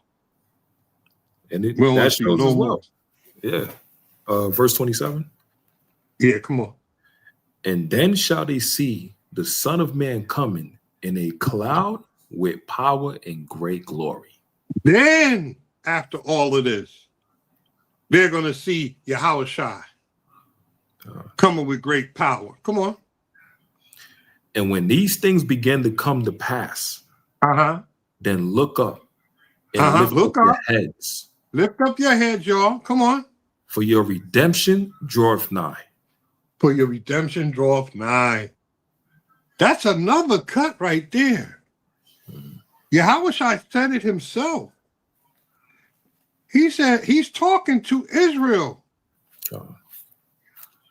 He's talking to Israel. He's not talking to the whole earth. He's saying that you're going to be punished while you're in punishment, while you're in slavery. Your land's going to be taken over. But don't worry, you'll see some signs and everything because you're not going to, I didn't punish you to kill you. We're punishing you. You're in timeout right now. You're getting your butt whooped.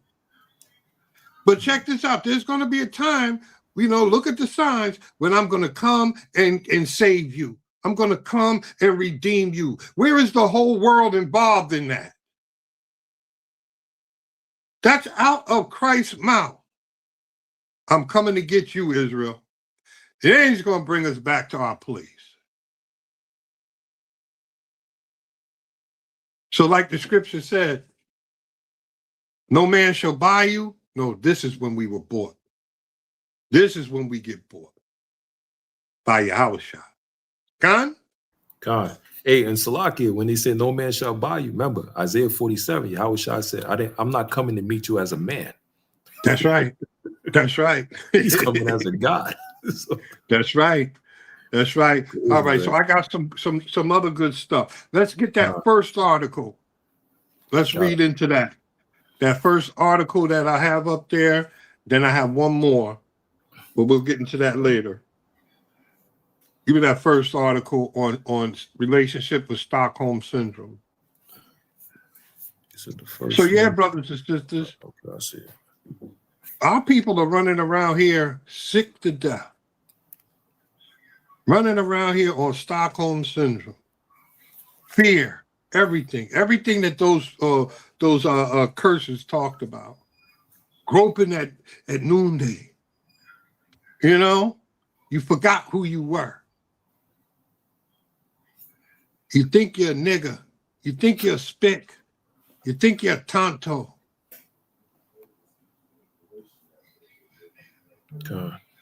Yeah, let's get to reading that, baby. It says Stockholm syndrome and relationships impact on mental health. Stockholm syndrome is a psychological phenomenon where captives develop positive feelings toward their captors. It primarily associated with hostage situations and kidnappings, though it can occur in various abusive contexts.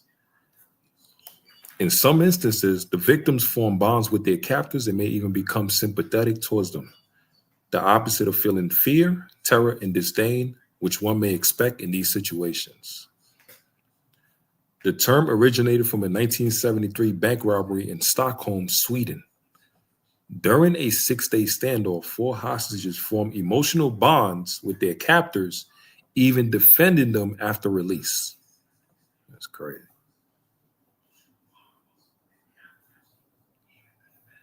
Isn't that the same thing they do? God. Our people defend it. Our people defend this white man. Same thing.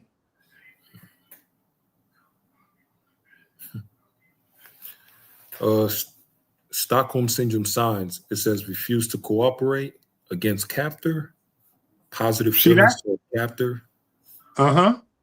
Believing that the captor is a victim. Yeah, so see that?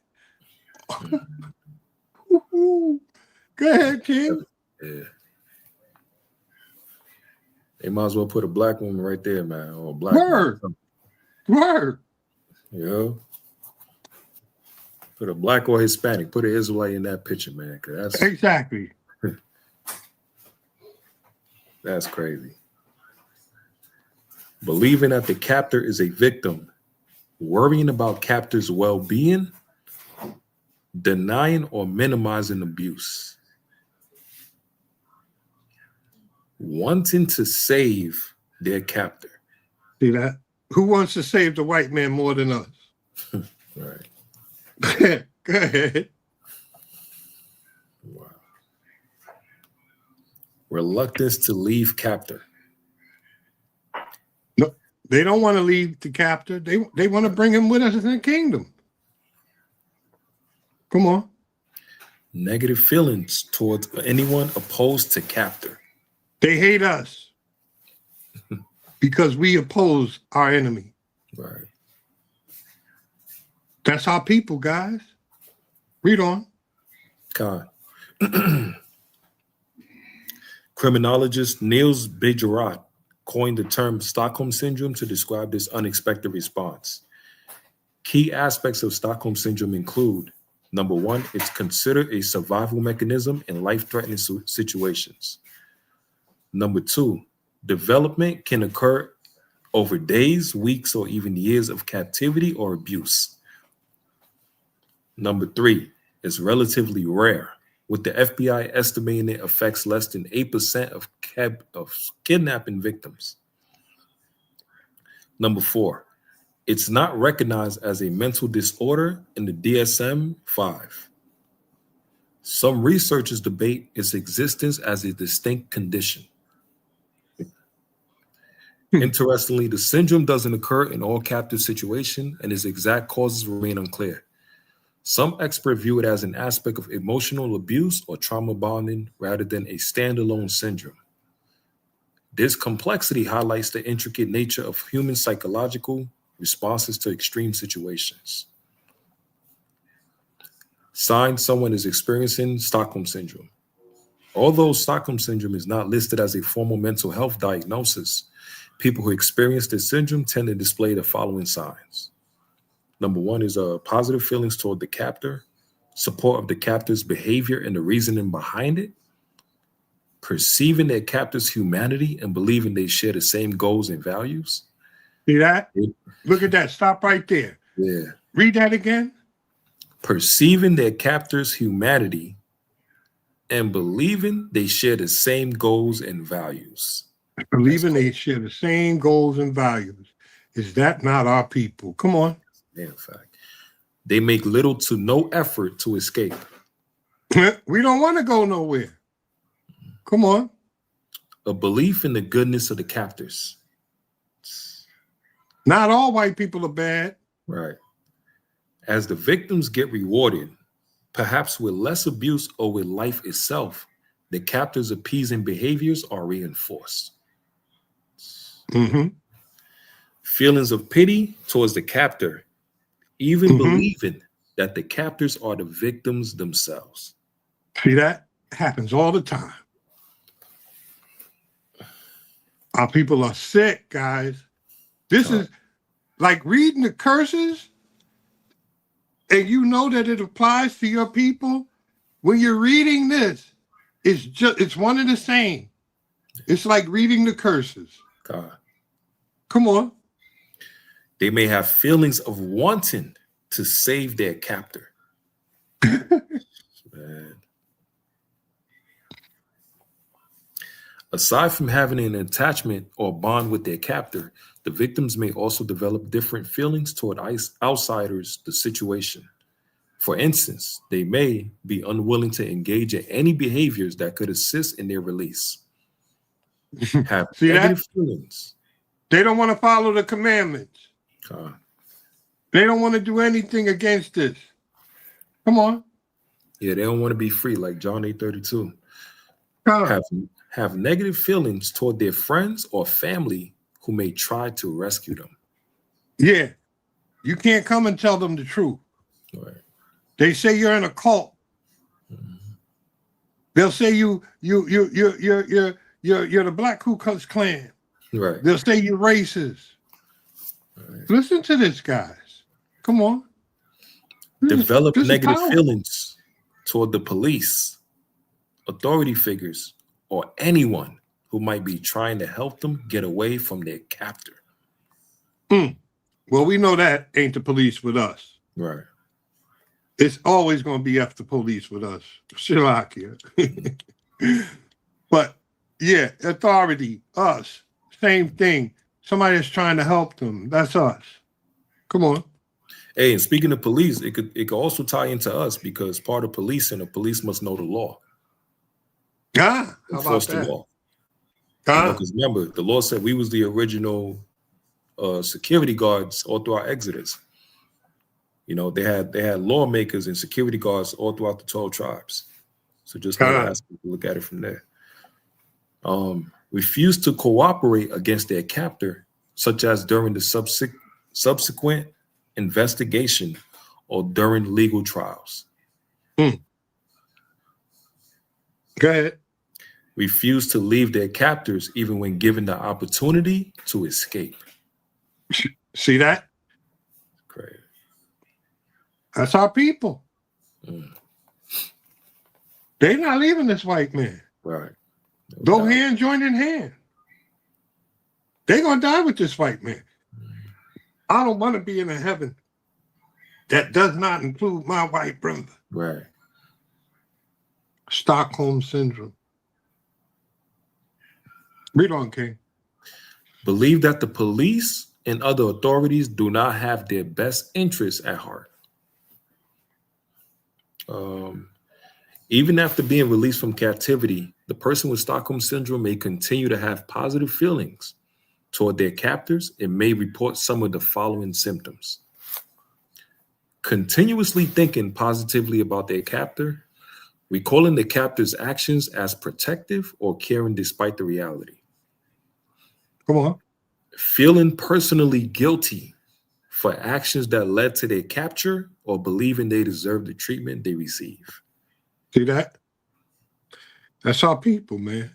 And it's so sad. Go ahead. Denying or minimizing the captor's abusive behavior. Right Even when there. Go ahead. Read it again. Denying or minimizing the captor's abusive behavior. Even when faced with clear evidence. See that?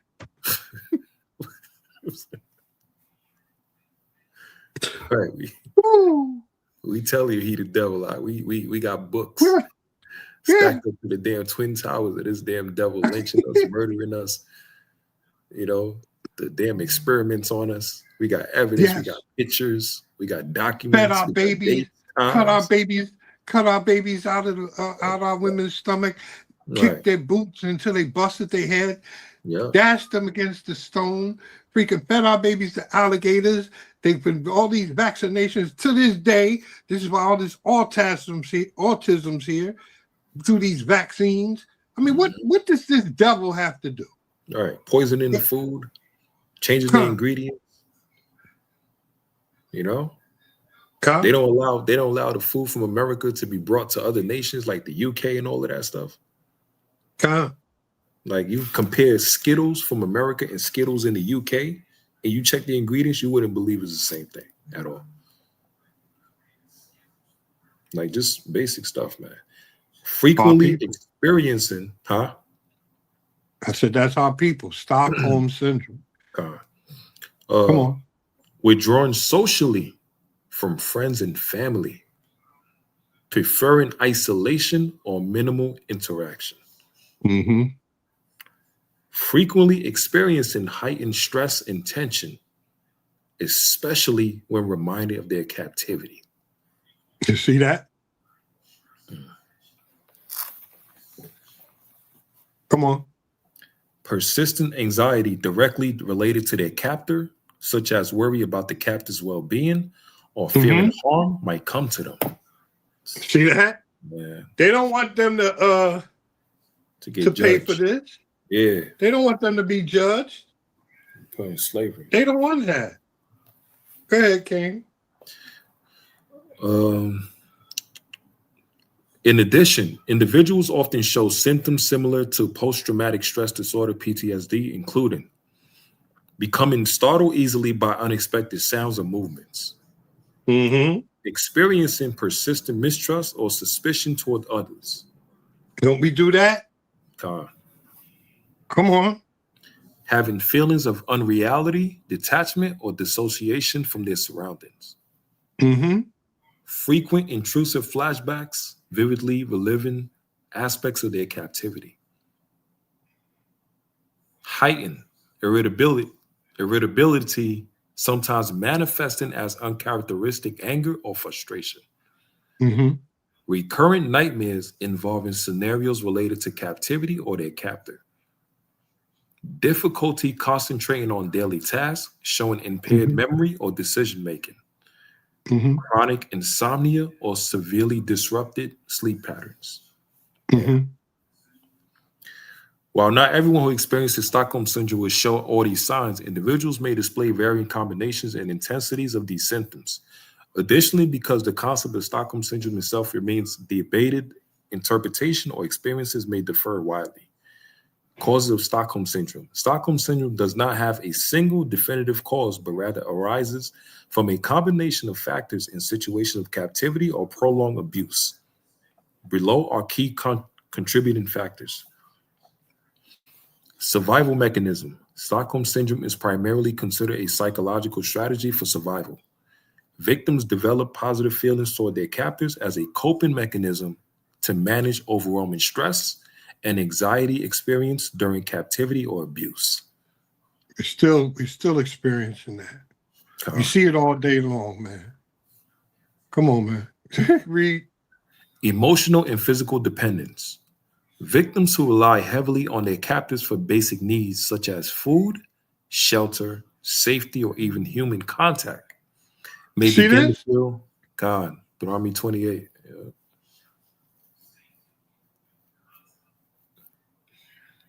Keep going. Yeah, read. I'm just bringing it.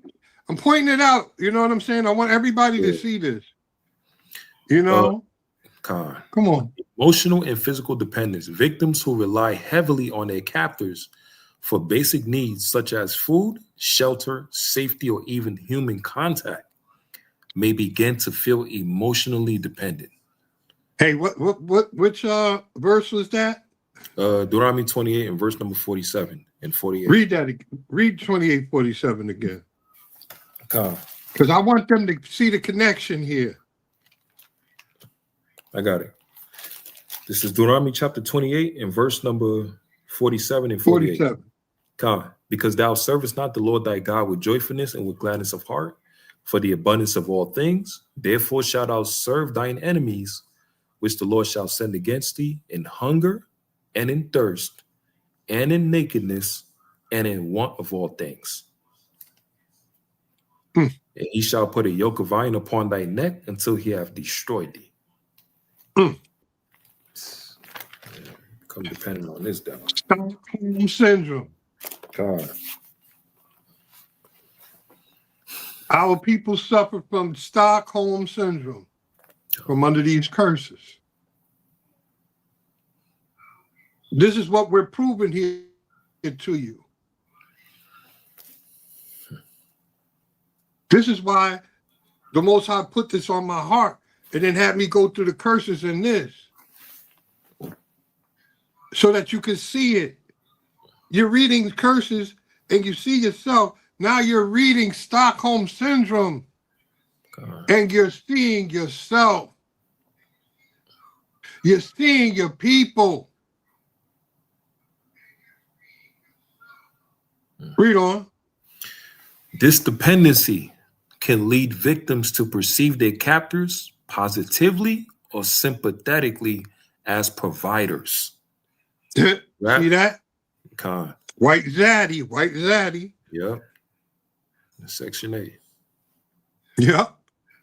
Section 8, Right. food stamps, welfare, you name it. Rather than solely as threats. Rather than threats. You see them as kind and good people. Every time they've gone over this earth, they've come as so-called missionaries and destroyed everywhere they've been. Go ahead. Captor's behavior. The captor's behavior significantly influences the development of Stockholm Syndrome.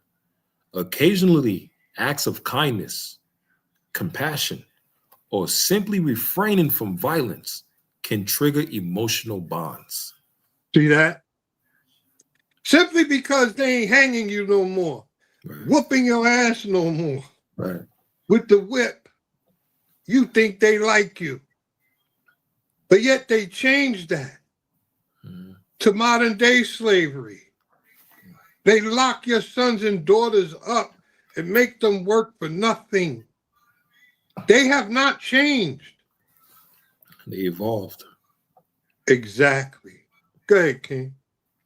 The captor's behavior significantly influences the development of Stockholm Syndrome. Occasionally, acts of kindness, compassion, or simply refraining from violence can trigger emotional bonds, making victims view their captors as benevolent or misunderstood.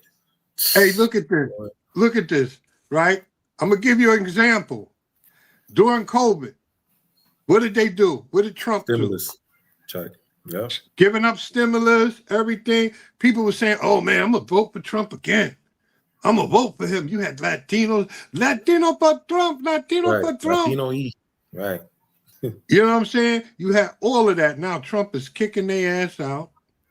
He's taking down every bit of history to remind everybody of the good things of so-called African Americans. Right. He done went after the women with the DEI because, you know, it was I forget, like 400,000 black women lost their job. But everybody was voting for him coming in. A lot of people were. Because he was given a gift. What's the scripture say? A gift destroyeth the heart. Destroyeth the heart. Come on. But see, we understand this. We want that devil to do what he's doing because he's going to wake up our people. Because our people don't understand nothing but pain. And the more and more pain they experience from this devil, the more they're going to wake up and say, all right, they the devil the Bible speaks of. Tell me more. Right. Read on. God. Hey, and quick thing, the Northern Kingdom sister that voted for Trump and literally was at his rally and spoke for him, vote for Trump, right? We want Trump. Did you know he deported her behind too? Yeah. Percy deported her husband. Right. Then she went up there to riff about it and deported her ass too. This devil can't make this stuff up, man. But that devil is a real. He is the real deal, baby. That's like ice. Oh my God. They go to a Northern Kingdom restaurant. They ate there. Yeah. Had some good food. Walked out. Came back in and arrest everybody. That devil is the real deal. Good. I love him, and I'm gonna tell you why. You know, because he's doing what the Most High is having him to do. You understand? He is really showing who he is. Mm-hmm. He's showing the white man that they are the devil that the Bible speaks of. God. You know, now you got the Epstein files coming out. The scriptures are coming to life. You know? God. All that man of perdition is being exposed. All praises to the Most High. And he's whooping our brothers and sisters' ass. He's whipping them because we only understand pain. When we finally figure it out, that he's hanging us. He's also hanging you too, Issachar. He's also hanging you too, Ephraim. He's also hurting you too. When we figure it out, that's when that stick's going to come together like one mighty stick. Ba'Shem Mashiach Yahushua. So I love what I'm seeing. Yeah, Jake don't take nothing serious until it happens to them. That's how we operate. You could tell us 1,000 times. Once we get our damn head busted open and all of that, oh shit, this thing for real. This devil for real. Damn. Like, oh hell no. Now we gotta be serious. You know? So the Lord is using that whipping stick to whoop our behind down to the damn white meat. So we know this is real. And wake up, go back to God, repent, man. Psychological complexity and trauma bonding. Hold on. Slakia. It was on this one. Duration and isolation. Prolonged exposure and isolation from the outside world intensify emotional responses. When victims share confined spaces with captors over extended periods, the continuous close interaction can blur boundaries, fostering complex emotional connections.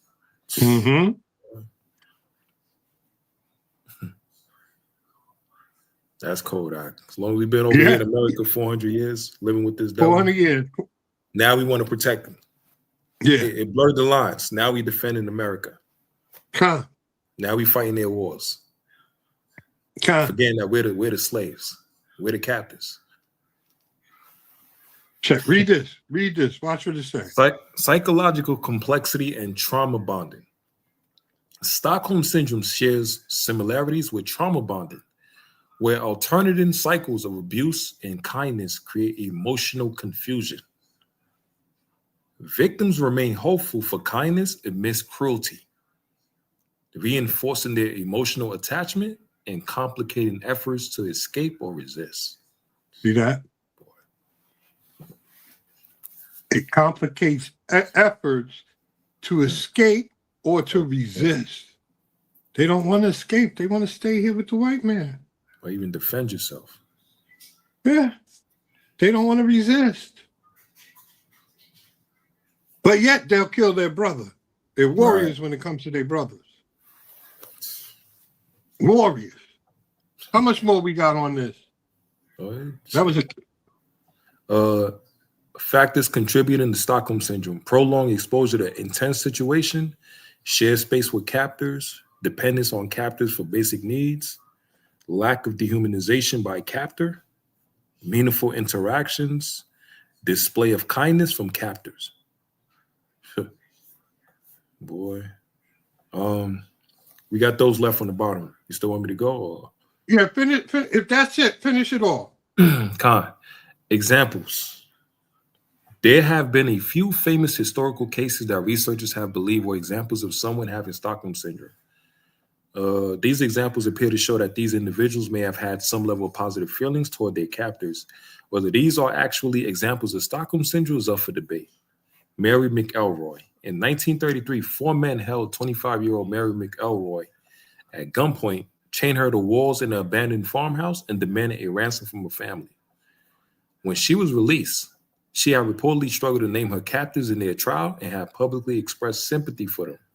While she agreed that her captors should receive punishment, she still visited them while they were in prison. You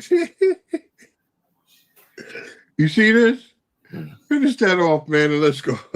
Patty Hearst, one of the famous examples of what was believed to be Stockholm Syndrome. Hearst was kidnapped in 1974 by the Symbionese Liberation Army. During her captivity, Hearst was reported to have renounced her family, adopted a new name, and even joined her captors in robbing banks. Damn. We're not going to go no further. That's good enough. I think we got the message, man. Anybody wants to read this in full, because this is a long article. I'll put it on the Facebook. Put it on the Facebook. And I'll put it on the YouTube as well, too. Okay, put it in whatever. Show them the name, whatever.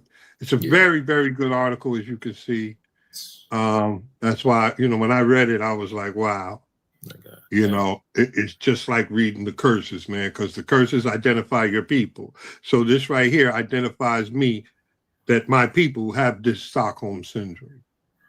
You know what I'm saying? Yeah. So like I said, this thing gets deep. There's so many different facets, man, to this. I didn't know what to leave out, what not to. This definitely is going to take another part. You know what I'm saying? Mm-hmm. I have to get that together. Yeah, we got part 2 I'll let Saturday. you know. Huh? I said we got part 2 Saturday. Oh, part 2 Saturday? Yeah, because it's important. Yeah, Con, I got to get it together. Con, no problem. I'll get it together. There's so much information, man. All right, so give me Zechariah 1:15. Okay. Let's get back to a couple of scriptures. Then I got a second article. Come. Okay, I got it. This is the book of Zechariah, chapter 1 and verse number 15. And I am very sore displeased with the heathen that are at ease. For I was but a little displeased, and they held forward the affliction. Con. So that's Yahweh. He's saying, you know what? I'm sore displeased with the heathen, because I was displeased with my people, but you took it too far. Con. Read on. That's it. 15. 16. You want? No, that's it. 15. Yeah, now give me Amos. Give me Amos 1:11-13. Baba Kashar. Okay, come on.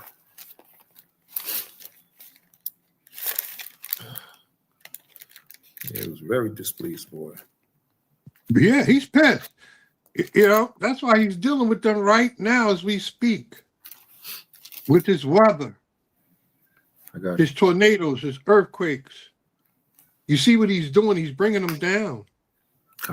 Epstein files. All of that. Exposing.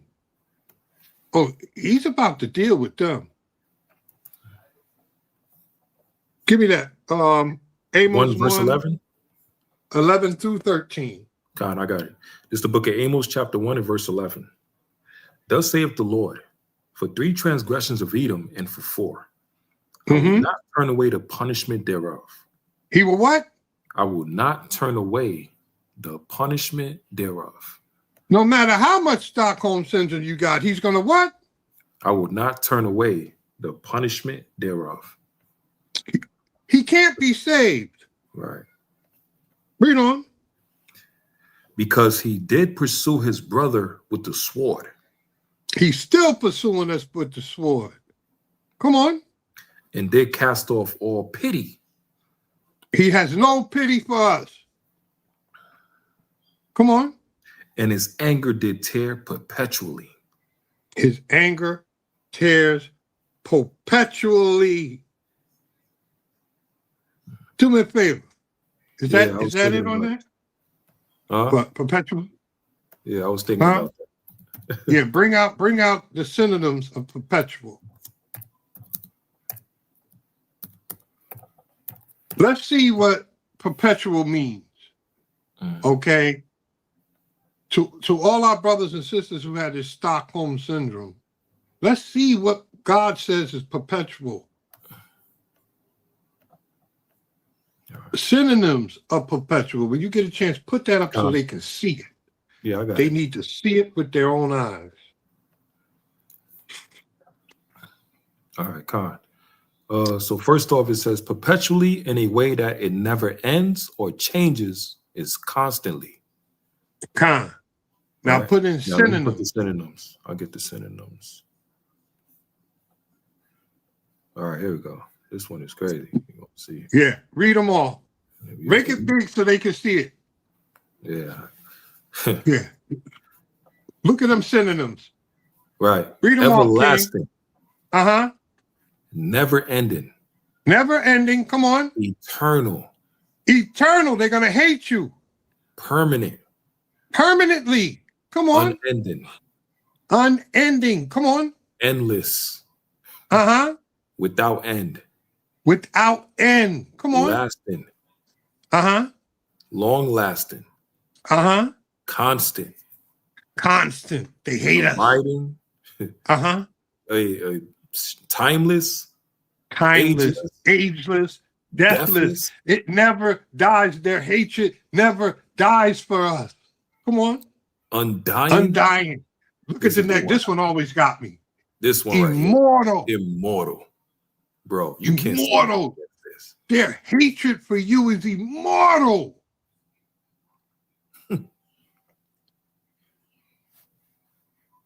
You kidding me? That's the one right there that always stops me in my tracks. Jeez. Immortal means it can't die. Right.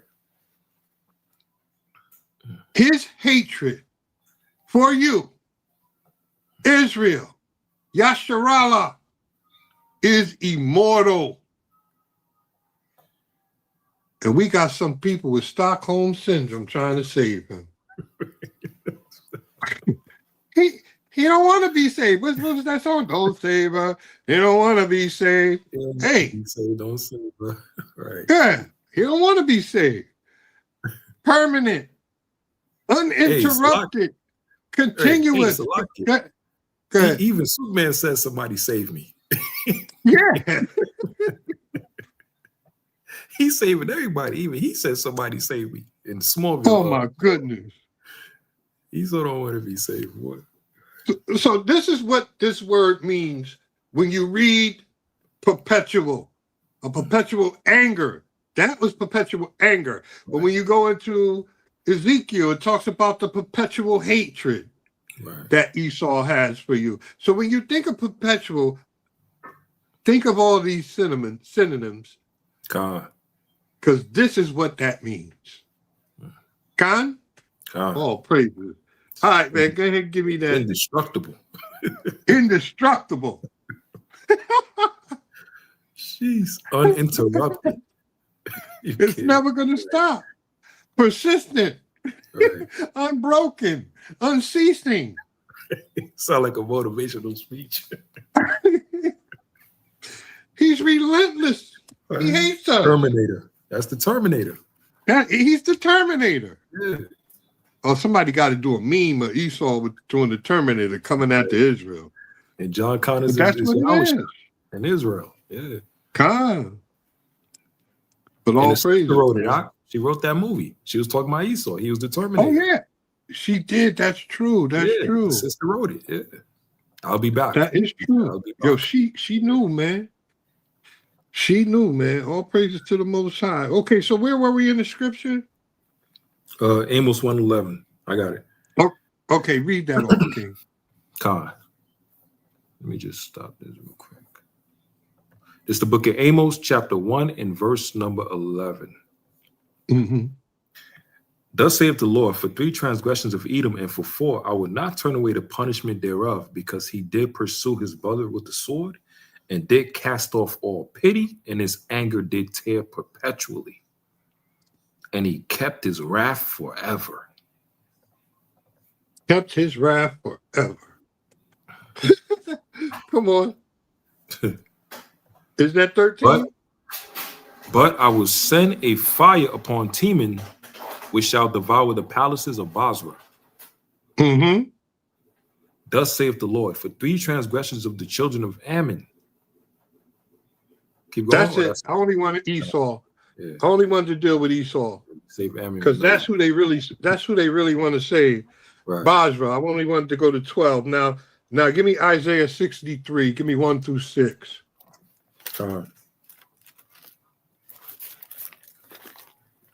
It's the book of Isaiah, chapter 63. He said verse 1 through 6. Okay, It's the book of Isaiah, chapter 63, and verse 1 through 6. Who is this that cometh from Edom with dyed garments from Basra? Who is that? What they just were talking about Basra, right? Who is this? Come on. Who is this that cometh from Edom with dyed garments from Basra? This that is glorious in his apparel, traveling in the greatness of his strength. I that speak in righteousness, mighty to save. Wherefore art thou red in thine apparel? Wherefore art thou red in thy apparel? He's bloody, baby. He just came out of Basra. He just came out of Edom. This is the Mashiach, baby. God. Come on. Wherefore art thou red in thine apparel? Uh-huh. And thy garments like him that treadeth in the wine fat? Treadeth in the wine press. That's how much blood he got on him. Come on. I have trodden the wine press alone. By himself. Come on. And of the people, there was none with me. Nobody was with him. For I will tread them in mine anger. For I will tread them in mine anger. And trample them in my fury. Trample them in his fury. Not my Jesus. Yes, right. Your Jesus. Come on. And their blood shall be sprinkled upon my garments, and I will stain all my raiment. Come on. For the day of vengeance is in my heart. And the year of my redeemed is come. For the year of the redeemed is come. Coming to get us, baby. Come on. And I looked, and there was none to help. None to help me. Come on. And I wondered that there was none to uphold. Therefore my own arm brought salvation unto me, and my fury, it upheld me. With his fury, it upheld him. Come on. That's our big brother, man. The people, huh? This is our big bro right here. Yeah, I was shy. Come on. And I would tread down the people in mine anger and make them drunk in my fury. Make them drunk in his fury. Come on. And I will bring down their strength to the earth. He's going to bring down his strength to the earth. All right, I want to get that second article. But you see what Yahushua is doing?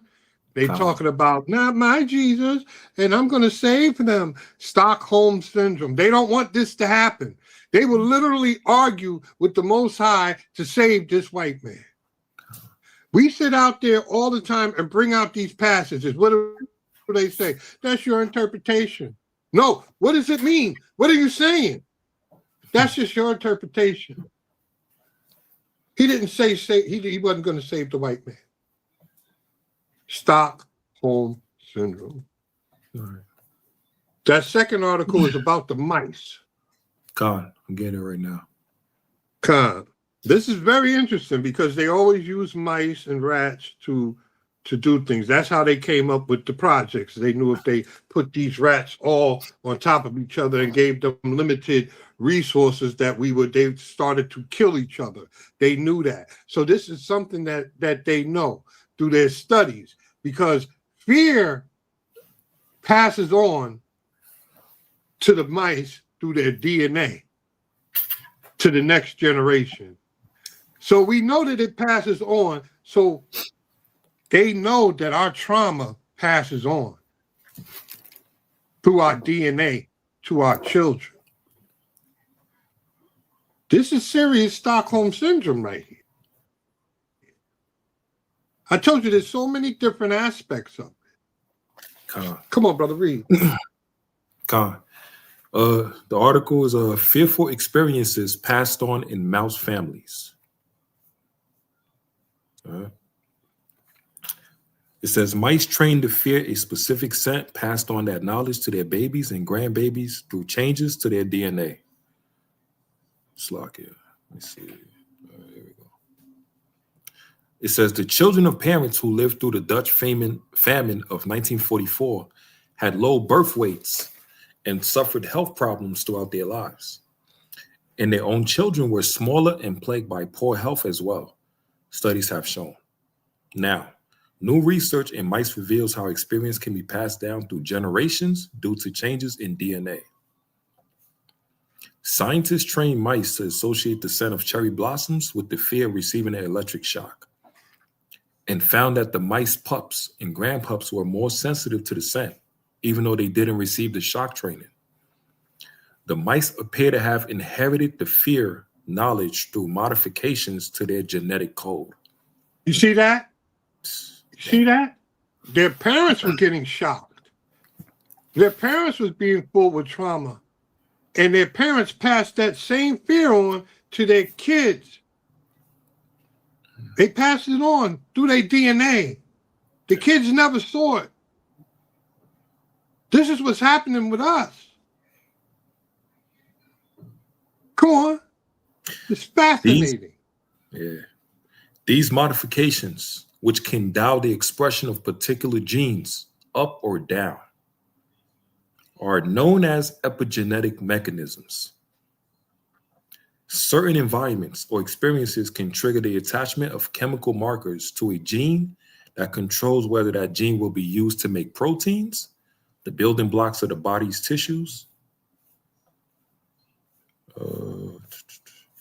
Depending on the environment an organism finds itself in, that gene may be turned on or off.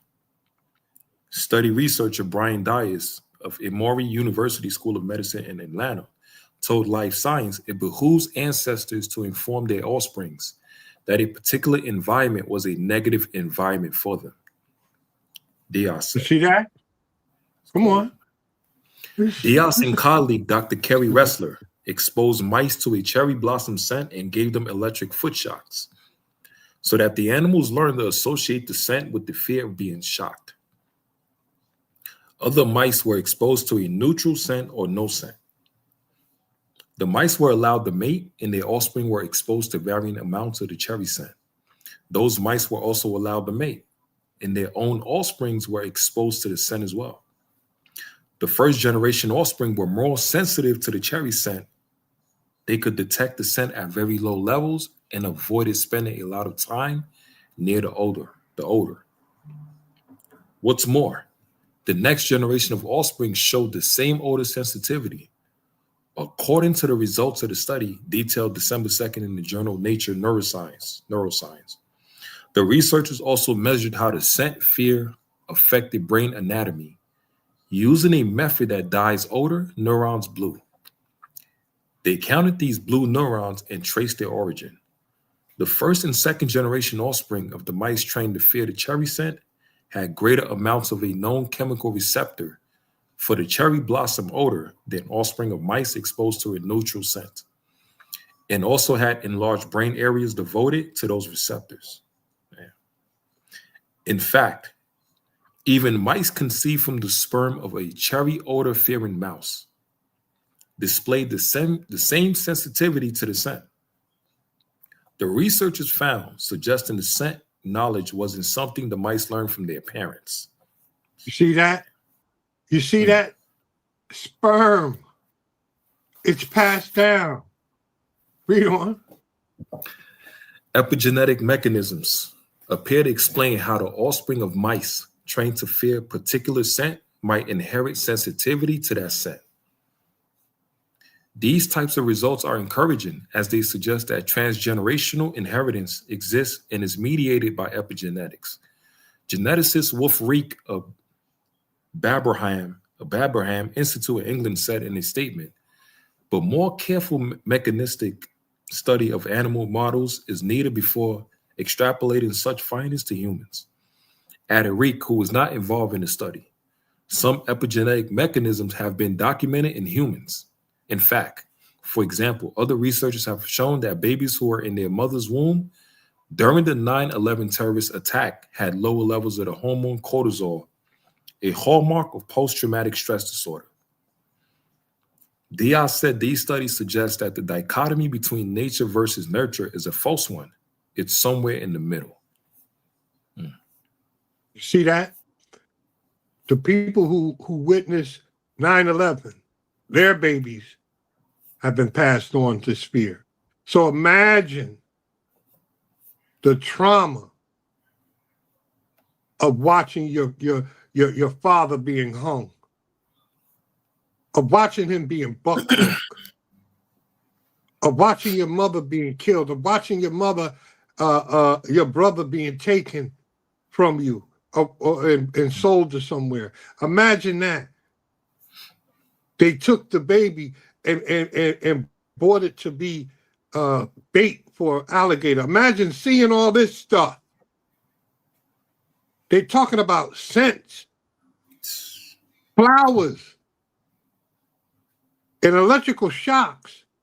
They're not talking about what we saw, man. The whole head is sick, baby. It's passed down scientifically. I'm telling you, this thing gets deep. Get that Willie Lynch letter. Start it from the beginning. We're not going to hear the whole 18 minutes of it, but I want to hear about 10 minutes of it. Because this is what Willie Lynch was talking about, and you got people talking about that it's fake. Well, everything that dude said, we see it every day in our community. We see it. You know? So, yeah, that Willie Lynch video. Yeah, Con. And then after that, what's up? I'm gonna find the video. It was two black celebrities. I'm trying to remember who. It was two black celebrities. They visited the cotton field, right? Mm-hmm. And they said when they stepped foot on that cotton field, it was something spiritual that happened. Like they started breaking down and crying. Like I can imagine. Like damn near like they never been in the cotton field, you know, plantation, all of that stuff. It's the first time ever. They stepped foot in that cotton field, and there was like they just started breaking down and crying and have like hearts start to race. They felt the trauma. And they felt the trauma like they've been there before. You know, I've heard that, right? I never heard the cotton field, but I've heard even from some friends of mine that have gone to Ghana. And when they go to Ghana and they see that door of no return, yeah, you know what I'm saying? And they go into where our women were. They said it still has a stench to it, where they had our men chained up by their necks and everything. And they say that air is so heavy, the atmosphere is so heavy, they feel it and you can't help but weep. You know what I'm saying? You can't help but weep. It's like you feel it again. You feel the fear and everything. Deja vu. Yeah, you feel it. You know? So yeah, man. And this is showing you that this stuff is passed down. They keep saying, forget about slavery. They keep saying, you know, we didn't own no slaves, this, that, and the third. You was never a slave, but the trauma has been passed down. It's been passed down from generation to generation. You heard them. They said that the grandfather gave it to the son, and the son passed it on down. And that's just as far as they went. But now you know that's passed on down from generation to generation to generation now. Right. Hey, so we're not crazy. Hey, if it's passed down through our family line of trauma, ain't it also passed down through Esau family line as well too? Exactly. Of them being slave masters? Yes, that's why they think they are who they are. Right. You heard the guy in the film. He was like, as long as God is white, right, we're going to rule over these people. God is white. Yeah, man, that superiority complex. They never want to be equal with us. They can't be equal with us. If they wanted to be equal with us, brothers and sisters, they would leave us alone. But they know better than that. They know if we started at the race the same time they started at the race, we would kick their ass. Blow them out the water. Blow them out the water. I just went through a piece of history, you know, because they always talk about us like, how come you didn't pull yourself up out of your bootstrap? Man, they took millions of dollars from us when we had that bank. We built our own bank and then they robbed us. Generation of generational wealth. They took our land. All of these things that could generate generational wealth with us. They took it from us and then they blame us for it. And you want to save this devil. Read on. I mean, let that play. I'll let you go with the stuff. God. Fair Use Act, disclaimer, this is for educational purposes. Fair Use Act. The Making of a Slave. This speech was delivered by Willie Lynch on the bank of the James River in the colony of Virginia in 1712. Lynch was a British slave owner in the West Indies. He was invited to the colony of Virginia in 1712 to teach his methods to slave owners there. The term lynching is derived from his last name. December 25, 1712.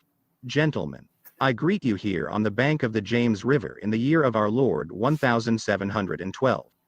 First, I shall thank you, the gentlemen of the colony of Virginia, for bringing me here. I am here to help you solve some of your problems with slaves. Your invitation reached me on my modest plantation in the West Indies, where I have experimented with some of the newest and still the oldest methods for control of slaves. Ancient Rome's would envy us if my program is implemented. As our boat sailed south on the James River, named for our illustrious king, whose version of the Bible we cherish, I saw enough to know that your problem is not unique. While Rome used cords of wood as crosses for standing human bodies along its highways in great numbers, you are here using the tree and the rope on occasions. I caught the whiff of a dead slave hanging from a tree, a couple miles back. You are not only losing valuable stock by hangings, you are having uprisings, slaves are running away, your crops are sometimes left in the fields too long for maximum profit, you suffer occasional fires, your animals are killed. Gentlemen, you know what your problems are. I do not need to elaborate. I am not here to enumerate your problems. I am here to introduce you to a method of solving them. In my bag here, I have a foolproof method for controlling your black slaves. I guarantee every one of you that if installed correctly, it will control the slaves for at least 300 years.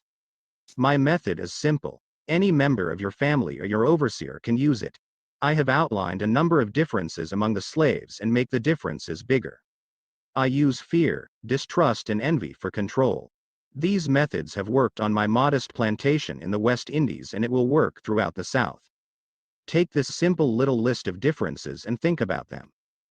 On top of my list is age, but it's there only because it starts with an A. The second is color or shade. There is intelligence, size, sex, size of plantations and status on plantations, attitude of owners, whether the slaves live in the valley, on a hill, east, west, north, south, have fine hair, coarse hair, or is tall or short. Now that you have a list of differences, I shall give you an outline of action, but before that, I shall assure you that distrust is stronger than trust and envy stronger than adulation, respect, or admiration. The black slaves, after receiving this indoctrination, shall carry on and will become self-refueling and self-generating for hundreds of years, maybe thousands. Don't forget, you must pitch the old black male versus the young black male, and the young black male against the old black male. That's happening You must now. use the dark-skinned slaves versus the light-skinned slaves, and the light-skinned slaves versus the dark-skinned slaves. You must use the female versus the male, and the male versus the female. See that? You must also have you white servants and overseers distrust all blacks. It is necessary that your slaves trust and depend on us. They must love, respect, and trust only us. Gentlemen, these kits are your keys to control. Use them. Have your wives and children use them. Never miss an opportunity. If used intensely for 1 year, the slaves themselves will remain perpetually distrustful of each other. Thank you, gentlemen. Let's make a slave. It was the interest and business of slaveholders to study human nature, and the slave nature in particular, with a view to practical results. I and many of them attained astonishing proficiency in this direction. They had to deal not with earth, wood, and stone, but with men, and by every regard they had for their own safety and prosperity they needed to know the material on which they were to work. Conscious of the injustice and wrong they were every hour perpetuating, and knowing what they themselves would do. Were they the victims of such wrongs? They were constantly looking for the first signs of the dreaded retribution. They watched, Therefore, with skilled and practiced eyes, and learn to read with great accuracy the state of mind and heart of the slave, through his sable face. Unusual sobriety, apparent abstractions, sullenness and indifference indeed, any mood out of the common was afforded ground for suspicion and inquiry. Let us make a slave. What do we need? First of all, we need a black nigger man, a pregnant nigger woman and her baby nigger boy. Second, we will use the same basic principle that we use in breaking a horse, combined with some more sustaining factors. What we do with horses is that we break them from one form of life to another, that is, we reduce them from their natural state in nature. Whereas nature provides them with the natural capacity to take care of their offspring, we break that natural string of independence from them and thereby create a dependency status, so that we may be able to get from them useful production for our business and pleasure. Cardinal principles for making a Negro. For fear that our future generations may not understand the principles of breaking both of the beasts together, the nigger and the horse. We understand that short-range planning economics results in periodic economic chaos, so that to avoid turmoil in the economy, it requires us to have breadth and depth in long-range comprehensive planning, articulating both skill-sharp perceptions. We lay down the following principles for long-range comprehensive economic planning. Both horse and niggers is no good to the economy in the wild or natural state. Both must be broken and tied together for orderly production. For orderly future, special and particular attention must be paid to the female and the youngest offspring. Both must be crossbred to produce a variety and division of labor. Both must be taught to respond to a peculiar new language. Psychological and physical instruction of containment must be created for both. We hold the 6 cardinal principles as truth to be self-evident, based upon the following: the discourse concerning the economics of breaking and tying the horse and the nigger together, all inclusive of the 6 principles laid down about. Note: neither principle alone will suffice for good economics. All principles must be employed for orderly good of the nation. Accordingly, both a wild horse and a wild or nature nigger is dangerous even if captured, for they will have the tendency to seek their customary freedom, and in doing so, might kill you in your sleep. You cannot rest. They sleep while you are awake, and are awake while you are asleep. They are dangerous near the family house, and it requires too much labor to watch them away from the house. Above all, you cannot get them to work in this natural state. Hence both the horse and the nigger must be broken, that is, breaking them from one form of mental life to another. Keep the body, take the mind. In other words, break the will to resist. Now the breaking process is the same for both the horse and the nigger, only slightly varying in degrees.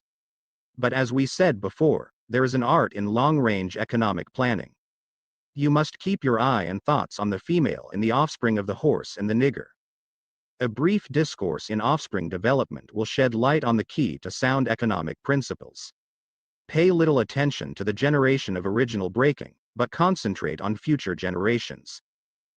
Therefore, if you break the female mother, she will break the offspring in its early years of development, and when the offspring is old enough to work, she will deliver it up to you, for her normal female protective tendencies will have been lost in the original breaking process.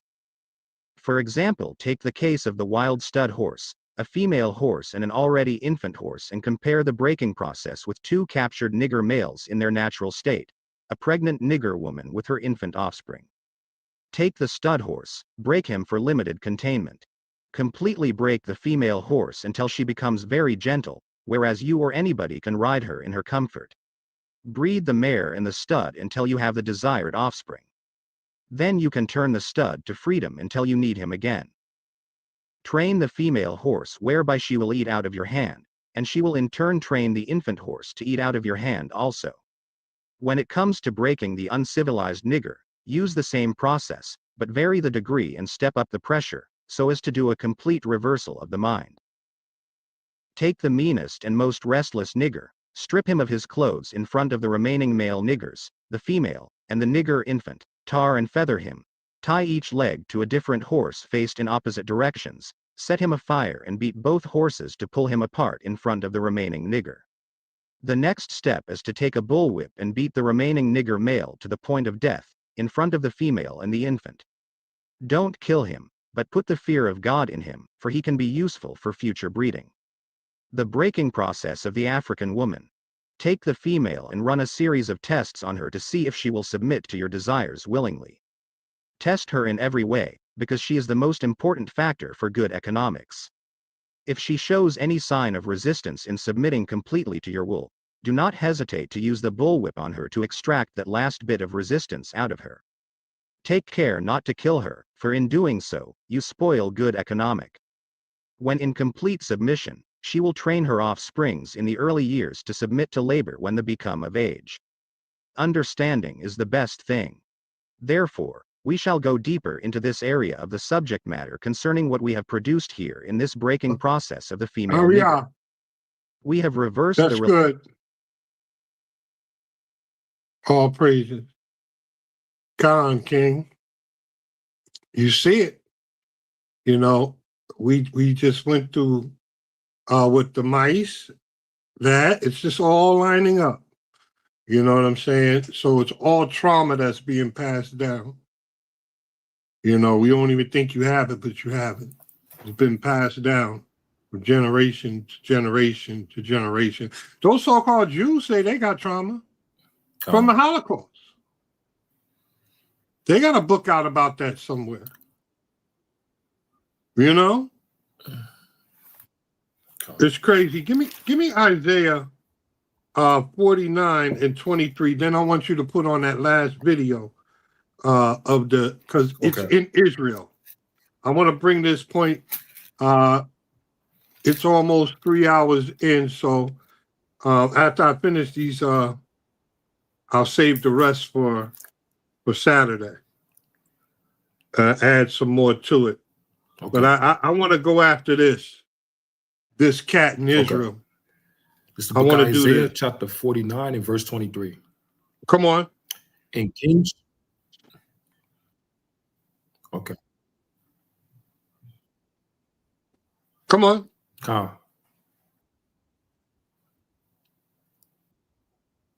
You lost it? It's Isaiah 49, verse 23.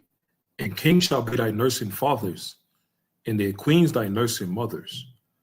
They shall bow down to thee with their face towards the earth, and lick up the dust of thy feet, and thou shalt know that I am the Lord, for they shall not be ashamed that wait for me. So let's go to that video. Play that video of that Uncle Tom Israelite. And he's going in on her, and we need to break down what the hell he's breaking down, because he ain't doing it right. So we about to go at him.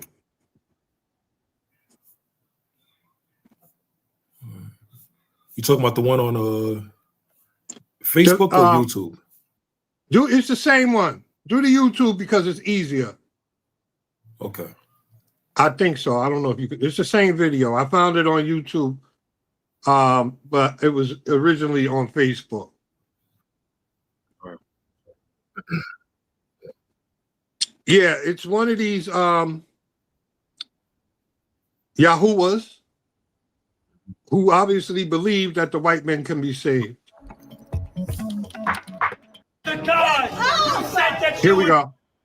You can kiss this boot. For all the Hebrew Israelites, I gotta take a moment and stop for you. Now, some of you are probably confused because some of you are probably thinking like, well, don't you consider yourself Hebrew? I do. Am I an Israelite? I'm not with them at all. First off, the word Israelite fits kind of into this conversation. In 2nd Ezra 2, he says, let their names be blotted out from the earth.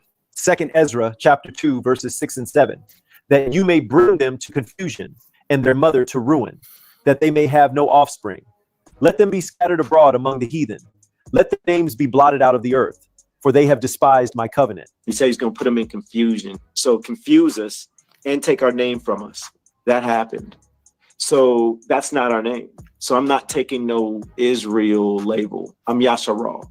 Yasharal. Stop. Judah is Yahuda. Yahuda is the real name. Lisa? Stop. So he said he's not an Israelite. He's from Yasharal. Now, okay, we understand that. That's why we say Kum Yasharala. You understand? But it is translated to Israel. That's just what it is. So he's saying that, no, he's not an Israelite. He's a Hebrew. And he brought up Yehuda, which we all know is Judah. But when we go out there and preach to our people, obviously, we can't say Yasharah or Yasharallah because they'll look at us like we're crazy. We can't say Yahweh, we have to say God. We can't say Yahweh Shai, we have to say Jesus because that's what they know him by. And this guy is chastising us for it. He hates the camps, but he's really pissed that we had them white folks kissing our boot. Stockholm syndrome. We're going to rip him up today. Come on. Not Judah. So if they want to be Judah, let them be Judah. If they want to be Israel, let them be Israel. But I am Hebrew, but I ain't with them. And for multiple different reasons. This is one of them. For the Hebrew Israelites, I have a qualifying thought for you. You figured out who you are. You figured out your heritage. You know your forefathers. Can I ask you, you lock on to a couple of things, but you miss others. Like you find out through bloodline who you are, then you're suddenly doing the laws, then you're doing the Shabbats, you're doing the feast days. Malachi, chapter 4 and verse 4. He said Malachi. I wonder if he knows that Malachi talks about the name in chapter 1. Oh, in the same verse talks about the Gentiles. Pay attention. Remember ye the law of Moses, my servant, which I commanded unto him in Horeb for all Israel, with the statutes and judgments. So remember the law. Remember the law with the statutes and judgments. That's how it starts. The law isn't the only thing you need to remember. Malachi 1:11. For from the rising of the sun, even unto the going down of the same, my name shall be great among the Gentiles. And in every place incense shall be offered unto my name, and a pure offering. For my name shall be great among the heathen, saith Yahuwah of hosts. Behold, I will send you Elijah the prophet before the coming of the great and dreadful day of the Lord. So Elijah would be sent before the second coming of Christ, before the day of the Lord. Go ahead. And he shall turn the heart of the fathers to the children. Why? Because we would lose our way. He's helping us along. If we stop cherry picking and actually just follow the book. In religion, in politics, we would forget our identity and be lost in politics and false religions. Well, have you considered looking and seeing, like, what did your forefathers, you found out it was your forefathers, right? Wouldn't you consider seeing what your forefathers did to upset him? Have you ever considered that? Or are you only looking at a few things? Because there's a lot of things that they did to upset him. Stick around because you're going to find out the name is one of them. And I'm watching the Hebrew Israelite movement. You're calling him completely out of his name while chastising people. You're telling Gentiles and other nations that they can't make it in. What America, you gotta get up, pay attention. You have to learn how to listen. If you learn to listen, then God will not hate you. We're tired of other oppression, man. That's right. We're tired of working so hard. We're tired of issue crime.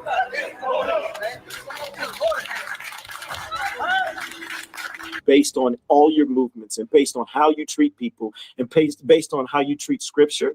Your people are beneath mine. I would like to say my values align with yours. Book of Amos, chapter 3, verse 3. Keep in mind, he just mentioned Amos. Can two walk together except they be agreed? Bro got shushed. I'll be like, hold up, bro. We some grown men. Couldn't be me. Can two walk together unless we agree? You can't walk with me. We don't agree. I wonder if he agrees with Amos when Amos is talking about the name. Amos 6:10. Then shall he say, hold thy tongue, for we may not make mention of the name of Yahuwah. You're in the book too. You just don't know what side you're sitting on. You want to focus more on bloodline rather than actual fruits. You got other nations, they found out the name. Every name in your Bible has been changed on purpose. For centuries, the world has been calling the Father and the Messiah by the false names, and it's time to wake up. In the original Paleo-Hebrew scriptures, the Creator's name is Yahuwah, spelled Yod-He-Uah-He, and it appears over 6,800 times. Translators removed this name and replaced it with titles like Lord and God, titles that were also used for pagan deities. This wasn't just translation, it was intentional erasure. They've taken the time and say, wait a minute, if I say I believe in my creator, that is in a book. Do I believe it? Is he having a name problem right now? Some of us that are Hebrew, you know what we're also doing? Well, what did our forefathers do to tick him off so much? Oh, wait, they were calling him out of his name. These are actual words from the book. They were profaning his name. Ezekiel 36, 20 and 21. You see how you try to change them white boys? You're not ready for it. And when they entered the heathen, whither they went, they profaned my Kodesh name. When they said to them, these are the people of Yahuwah, and are gone forth out of his land. But I had pity for my Kodesh name, which the house of Yasharel had profaned among the heathen, whither they went. They were blaspheming his name. Yeshayahu, Isaiah 52, 5. Now therefore, what have I here, saith Yahuwah, that my people is taken away for naught? They that rule over them make them to howl, saith Yahuwah, and my name continually every day is blasphemed. They were hiding his name. Yirmiyahu, Jeremiah 23, 27. Which think to cause my people to forget my name by their dreams, which they tell every man to his neighbor, as their fathers have forgotten my name for Baal. These are actual scriptures. So some of us that are Hebrew, we see this and we go, wait a minute. So there's a name hijacking here. And it's really hard to wrap my head around, but it seems to be consistent to I believe this book or not, because we're supposed to believe the book. When I do a little bit of research, come to find out the words that we're using are connected to the bad guys in the book. How in the world is he turning around and saying that this Baal character keeps coming in and playing with his name, but then in today's time, we call him Lord? Four-letter name of a chief Canaanite god means Lord. David, what is Baal? Yes, B-A-A-L. It's right there in front of us. You believe the bloodlines, you believe the heritage, you don't believe the book when it turns around and says all nations are good as long as they know the name, the heritage, the laws, the commands, and they're down with Yahuwah. Yeshayahu, Isaiah 56, 6 and 7. Also the sons of the stranger that join themselves to Yahuwah, to serve him, and to love the name of Yahuwah, to be his servants. Everyone that keepeth the Shabbat from polluting it, and taketh hold of my covenant, even them will I bring to my Kodesh mountain, and make them joyful in my house of prayer. Their burnt offerings and their sacrifices shall be accepted upon mine altar. For mine house shall be called an house of prayer for all people. You don't see those things. You ignore it. You turn a blind eye. Why? Because you want to stay in your comfort zone. He's over here yelling about his name. You figured out about your heritage and your bloodline. Why are you not going deeper to realize your forefathers took his name to naught? Why are you not doing that? They're cherry picking around this book. They're making his people forget his name. Can I get a Barak you in the comments, please, if that landed? We woke up and learned who we are. That truth hit deep, left a visible scar. Chains fell off when the book got read. Let's break out the sword and start cutting him. He's full of Stockholm syndrome. He says we're cherry picking, but he's actually cherry picking, and he's leaving out a lot, right? Because he's not reading precept upon precept or anything. First, let's go to Malachi. Let's deal with the name. Let's go to Malachi because he said that they can say his name, right? Malachi 1 and 14. Let's see what the Most High God says about his name amongst the heathen. God, it's the book of Malachi, chapter 1 and verse 14. But cursed be the deceiver, which have in his flock a male, and voweth, and sacrificeth unto the Lord a corrupt thing. Come on. For I am a great king, saith the Lord of hosts, and my name is dreadful among the heathen. His name is what? Dreadful among the heathen. No, the heathen can say his name and just do what they want. What? And my name is dreadful among the heathen. His name is dreadful among the heathen. The heathen can't even say his name. He's bringing up a time in Isaiah 56. Let's read that again. Let's read Isaiah. First, let's go to Zephaniah 3 and 9. Let's deal with this name thing.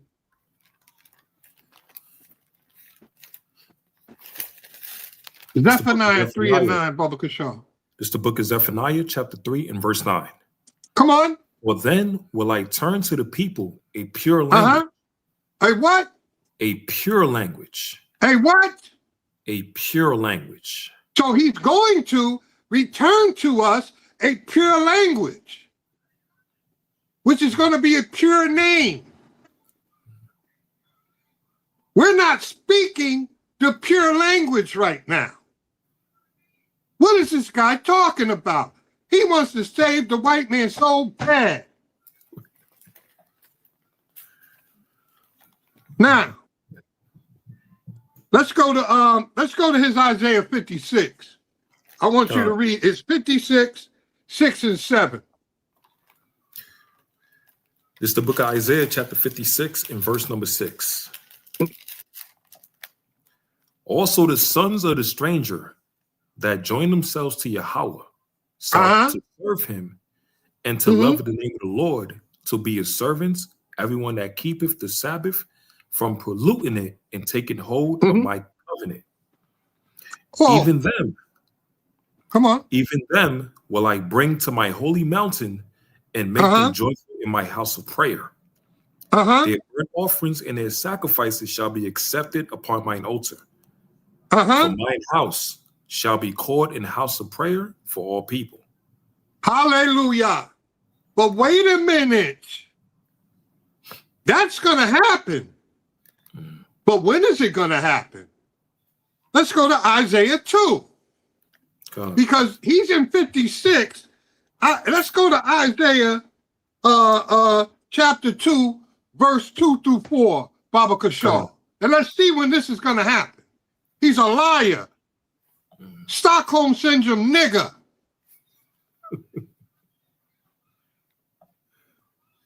Good. It's the book of Isaiah chapter 2 and verse number 2. And it shall come to pass in the last days. In the what days? In the last days. No, today. In the last days. Come on. That the mountain of the Lord's house shall be established in the top of the mountain. Has it been established yet? Has the mountain, are we back in Jerusalem yet? Established in the mountain meaning government? Has the 144,000 been deemed yet? What's this guy talking about? Come on. The mountain of the Lord's house shall be established in the top of the mountains. On the top of the mountains. Come on. And shall be exalted above the hills. And all nations shall flow unto it. All what? All nations shall flow unto it. And all nations are going to flow unto it when we establish the government of Yasharallah, of Israel. Come on. And many people shall go and say, come, come, Slagia, come, let us go up to the mountain of the Lord, to the house of the God of Jacob. And he will teach us of his ways, and we will walk paths. For out of Zion, what? And he will teach us his ways, and we will walk in his paths. So they'll learn the law, statutes, and commandments. Come on. For out of Zion shall go forth the law. For out of Zion, is it coming out of Zion right now? No. Are we in Israel now with the government established yet? No. Is that happened yet? So he's bringing up this, and he's going into chapter 56, and he's saying that white man can call the name and they're going to be saved. But no, they got to do this first. We got to whoop on their butt first. We got to break them down and shatter them into shivers first. Come on. Yeah, re-institutionalize or re-educate. For out of Zion shall go forth the law. For out of Zion shall go forth the law, and the word of the Lord from Jerusalem. And the word of the Lord from Jerusalem. Has that happened yet? No. Come on. And he shall judge among the nations, and shall rebuke many people. Hold on. Let's go, hold that, and let's go to Isaiah 66, verse 15. Let's see how the Most High rebukes. God. It's the book This Isaiah. guy don't know what he's talking about. He just seen a white woman down kissing that man's boots, and he lost it. He lost himself.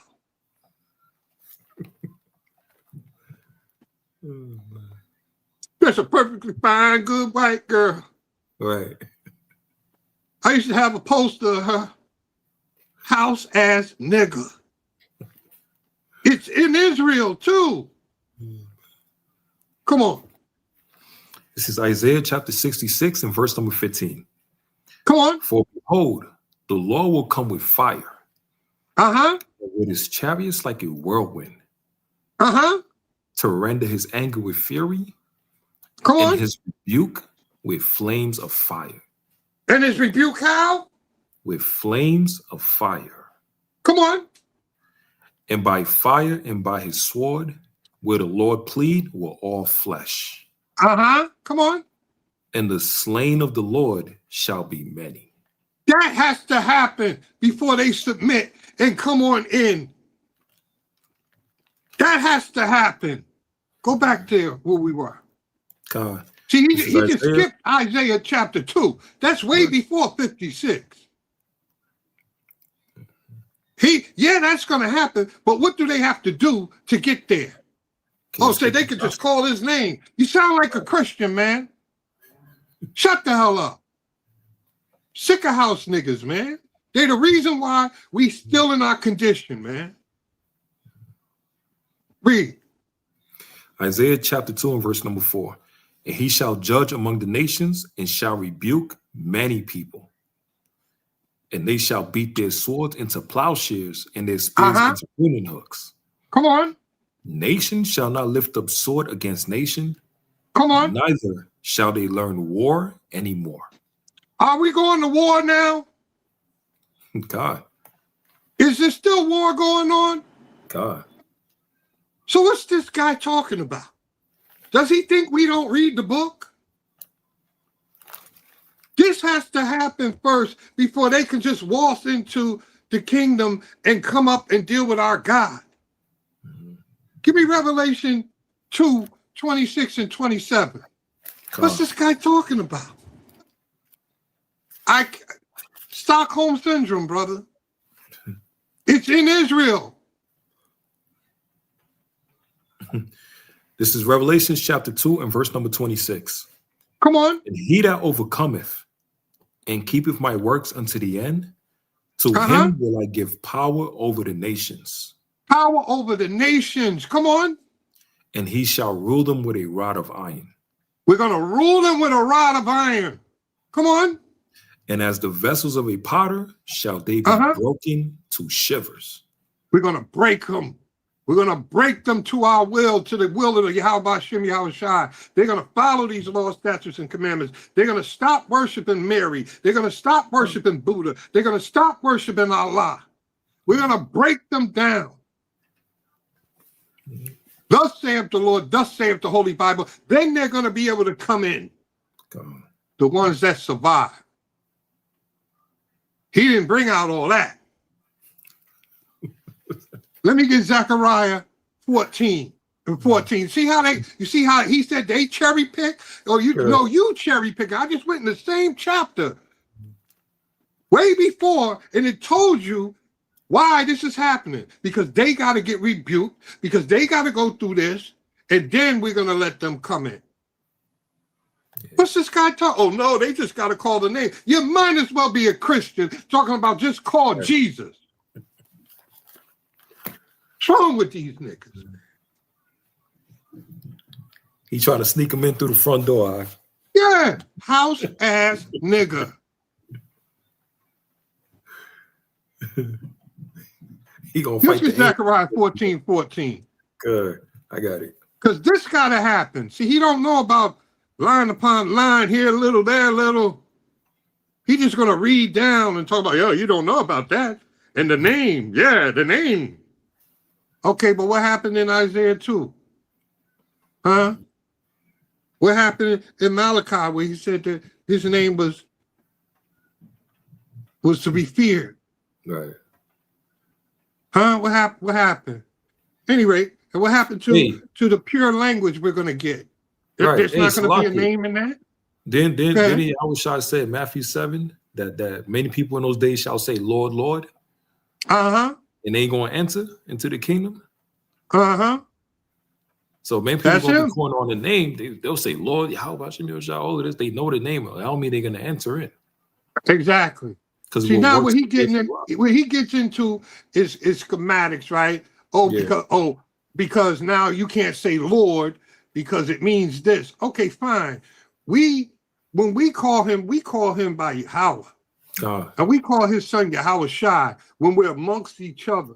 But when we're out there, we'll say Lord, because you gotta bring your people in. We'll say God. We know where those words came from. We're very intelligent men. We know. But he wants to sit up there like he teaching somebody. You just got mad because that white girl was kissing that Negro's boots, and you wish she was kissing your boots. Because you look like you like fat white girls anyway. Disgusting, man. Give me that Zechariah 14:14, man. God, this is Zechariah chapter 14 and verse 14. And Judah also shall fight at Jerusalem. Judah shall what? Shall fight at Jerusalem. Come on. And the wealth of all the heathen round about shall be gathered together. And that's when all the wealth's going to be gathered together. We got to fight first. Come on. Gold and silver. And apparel. Great abundance. Great abundance. We're going to get all of that. Come on. And so shall be the plague of the horse, of the mule, and of the camel, of the ass, and of the beast. Thou shalt be in these tents as this plague. Yep. Come on. And it shall come to pass that everyone that is left of all the nations which came against Jerusalem. Now, everybody that's left, hold on. Everybody that's left, because we're going to be killing them. Come on. Which came against Jerusalem shall even go up from year to year to worship the King, the Lord of hosts, and to keep the Feast of Tabernacles. Wait. Is that what that was talking about in 56? Huh? Wait. All right. You're gonna have read to on. Good. Hey, and that's funny, y'all, because it says every nation that came against Jerusalem. What changed within those few lines? We broke the hell out of them. We beat them now down, going man. Up to serve everybody. They serving the Lord. They serve Yahweh Shai. They keep all the feast days. They doing everything. Come on, brother. You know what I'm saying? Good. You had to break their will. And it shall be that whoso will not come up of all the families of the earth unto Jerusalem to worship the King, to worship the Lord of hosts, even upon them shall be no rain. You see this? Hold on. He was saying it like they willingly coming. Right. Nah, they gotta come. Yeah, you got no choice. After we killed off most of you bastards, the ones that's left, if they don't come, Most High ain't gonna give them no rain. They gotta come. You see what he's talking about? Like he's talking about, oh, they said Yahuwah, and they have to. The laws are coming out of Jerusalem. We're gonna make them do it or they're gonna die. They who don't want to worship our people got to go. What does Yahweh Shai say? Bring them before me and slay them. These house Negroes in Israel. And if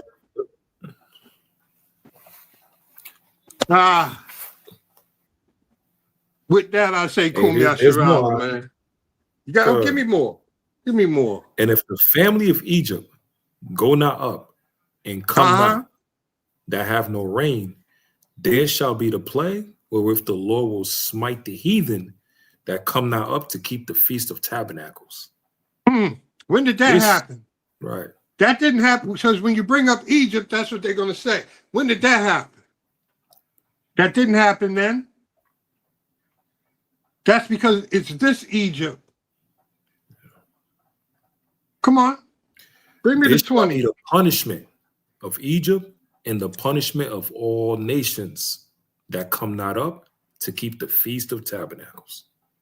Yep. We'll have to keep our rules now. That's it on that? There's more. In that day shall there be upon the bells of the horses holiness unto the Lord, and the pots in the Lord's house shall be like the bowls before the altar. See that? That's when they're going to be able to come up on the mountain after we whoop their ass. Right.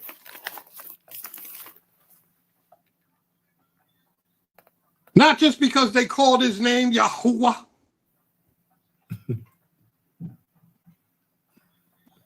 And he said it, he was so smug. God. They better be lucky we under the laws, man, because if I was the same cat back in the day,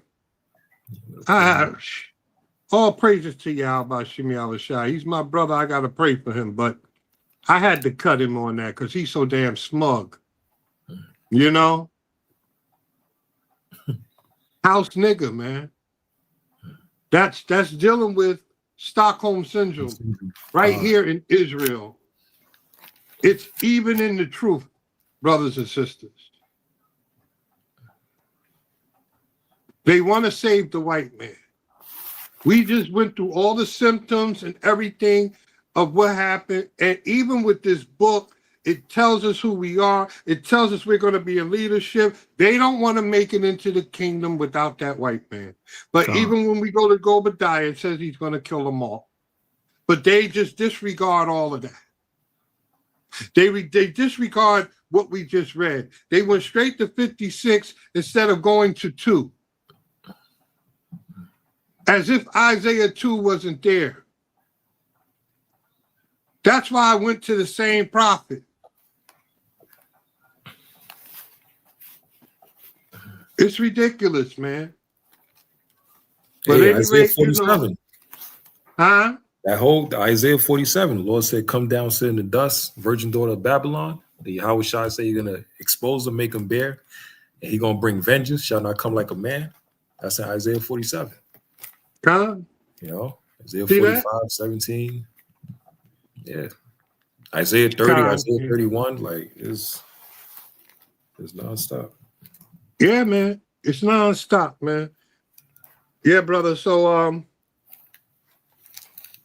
gonna have to get something else together for Saturday.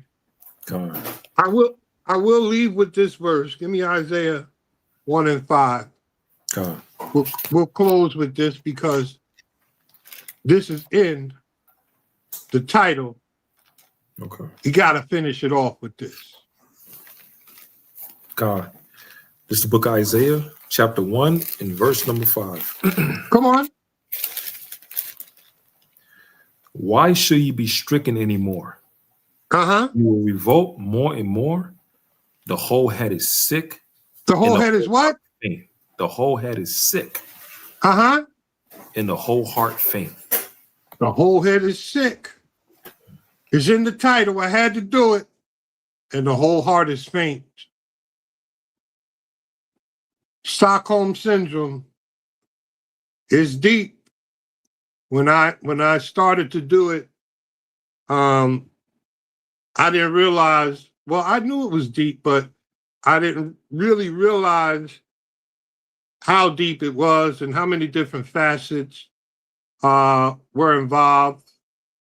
It's serious, you know, so all praises to the Most High. I hope that everybody was edified tonight with this. You got to wrap your head around something that we always talk about, but we went into a little depth about it, about the sickness and illness of our people in this truth and out of this truth. The whole head is sick. Yasharala. All praises to Yahweh Shem Yahushua. Kum Yasharala. Shem Mashiach, man. Mighty lesson, King. Definitely a part 1. Back for part 2, and that's I got the links. All the links that you sent me, I put it on the YouTube for everybody on the comment section so they can check it out. All It's a lot of good information as well. You know, you can use for camp edification. And just watch out for those symptoms, boy, because that's heavy, man. God damn. Jeez. When I read that article, it was just like reading the curses. Mm-hmm. You know, that's why I paired them together. All praises to Yahweh Shem Shai. He paired them together, but you know, it was like, wow, it's the same thing. You know, it's like, yo, look at this. What they say, cool. Good. All praises to Yahweh Shem Shai. Good, beautiful lesson, K. The wilder. Powerful one for Black History Month, as they say, quote unquote. You know, just to show our people things that we go through, and also understand that we can separate from the ways of this damn devil, but it starts with us mentally. You know, because they got a Goshen. In the time of Egypt, they had a land called Goshen. That's where some of the Israelites went, and they separated, and the Lord protected them. Because even in the midst of this hellhole, you know, as long as we keep the laws, commandments of God, we go through trials and tribulation, but we got to have belief in ourselves as well, that we can come together and unify with those that's willing. You know? And if you would sell out, get the hell away from us. We can't trust That's you. right. Don't want that. Yeah. You know, I don't want you nowhere near me. Judas Iscariot. So we already know. What was that movie? Judas and the Black Messiah? Yeah. See what I'm saying? Fred Hampton. Yeah. Yep. And you know that guy ended up killing himself. Yeah, of course. Even in the interview. You didn't see the way he looked, his eyes? Yeah. He was distraught. Yeah. He had a lot of it's just like it's just like Judas, man. Like my man went and deaded himself, man. He couldn't take it. Damn. Couldn't take it. All praises though, man. All praises, man. So yeah, I got some work to do. I gotta get that second part together. Yeah, 7-course meal. I knew I was gonna end up doing 2 parts because it's just so much information, man, that I was digging up. You know, that when I got my hands on that article was beautiful, but that second article, man, with the rats, man, that blew my mind. You know, that really blew my mind. So I was like, yeah, I'm definitely adding that. You know, so all praises, man. It was, I'm glad, it was enjoyed. I hope people again got edified to the illness, and maybe you'll have a little more understanding of what your brothers are going through and your sisters are going through, and maybe have a little more patience, with them. Those, the ones in the truth, I got a problem with them. The ones outside the truth who don't know Yahweh, haven't read the scriptures, I have more of a thing for them. But the ones like that man that I just went at, man, I have no pity for them. None at all. Genesis, I have no pity for them. Those men knew the truth. They taught the truth. Now they're teaching something else. And, I pray for their soul. I don't have anything good or bad to say about them. I just pray for their soul because something crept in unawares. Yeah. It is what it is. You might as well say, Yeshua now. That's the doctrine you follow. Right. Or Yehoshua. That's the doctrine you're following now. But all praises to the Most High. You want to say the prayer? Pray us out. And yeah, I'll give you at least 30 seconds to close out the Lord's Prayer. Blessing again. All praises. You might as well say Jiminy Cricket, goddammit. God.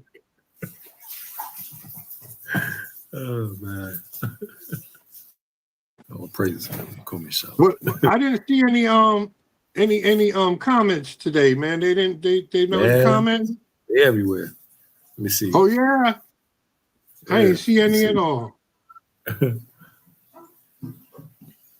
Ancient of Days. Until now, still true. Sister said, my son need to see this. All praises. You know what I'm saying? And there like 1,000 comments, man. But brothers from Zephaniah from Detroit, 2 cops in Detroit was suspended for calling ICE on immigrants. See that?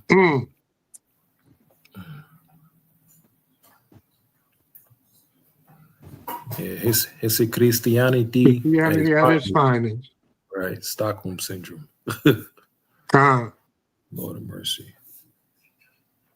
Let me see that. And we already know this part of that conclusion. We already know he coming to save the white man. All praises. Yeah, I usually see them. That's why I was like, damn, nobody commented today. Shit, everybody. Because I didn't see him coming up. What was saying? Oh, the water, Elder. Good. The water. I learned it from watching you, Elder. See that?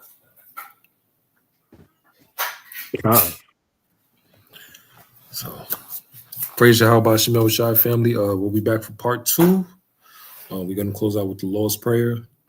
And don't forget, Feast of Purim is coming up. We just finished the new moon. Past couple of days now, we got Feast of Purim coming. And then also for the destruction of Nicanor and also Passover as well. So let's close it out with the Lord's Prayer. Give you at least 30 seconds. Let me see.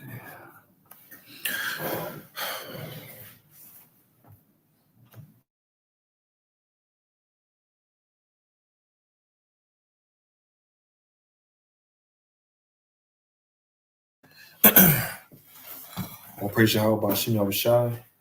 Shemai Yashua Yahweh Allah Hainawar Yahweh Ahad Abinawa Shabashamayim Kodash Yasham Ki Yahweh Malakufka Taba'a Ratazaka Haya Ishaba Arataza Kawa Haya Bashamayim Natananawa Laham Hayuam Masalachnawa Habawafnawa Kasalachnawa Habawafinawa Wala'at Tabi'ainawa Vanasayawan Abal Hawashainawa Mayan Rai Kaya Laka Hamalakwa Faha'ala Wataparaf Lai Wilamian. Amen. Our Father which art in heaven, hallowed be thy name. Thy kingdom come, thy will be done on earth as it is in heaven. Give us this day our daily bread. Forgive us our debts, we forgive our debtors, and lead us not into temptation. For thine is the kingdom and the power and the glory forever and ever. Amen. We come to Yahweh Shemel Shai. Please open up the eyes and the mind and the spirit of our people that's lost and that sleep in these last days. To also to heal them from the symptoms of Stockholm syndrome, from the trauma that we have been through throughout these last generations, throughout us being in America for more than 400 years, to also heal the trauma of our people and our families and loved ones, throughout all the trials and tribulations we have been going through, throughout the system of the epigenetics that's within our genes, for us to feel stressed, feel nervous, and also to have fear against the enemy, Yahweh Shemel Shai. We also come to you and also pray to you, Yahweh Shemel Shai, to wake up our people and the masses, to wake up the sheep that's lost in America, throughout the 4 corners of the earth, so we can rise up and come back to you, Heavenly Father, and to bring death and destruction and wrath and righteous judgment and recompense upon the heathens and those that have oppressed us throughout these beginnings of time, throughout the last days. The water, the water, the rum. Amen. God. God.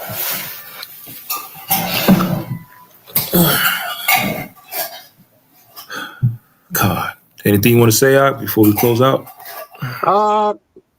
Nah, maybe Shalom, everybody, Dawada, for coming on tonight. If someone learned something, we did our job. All praises to Yahweh Shemi Yahushai. Kom Yasharala. With that, Kom Yashala. Shalom.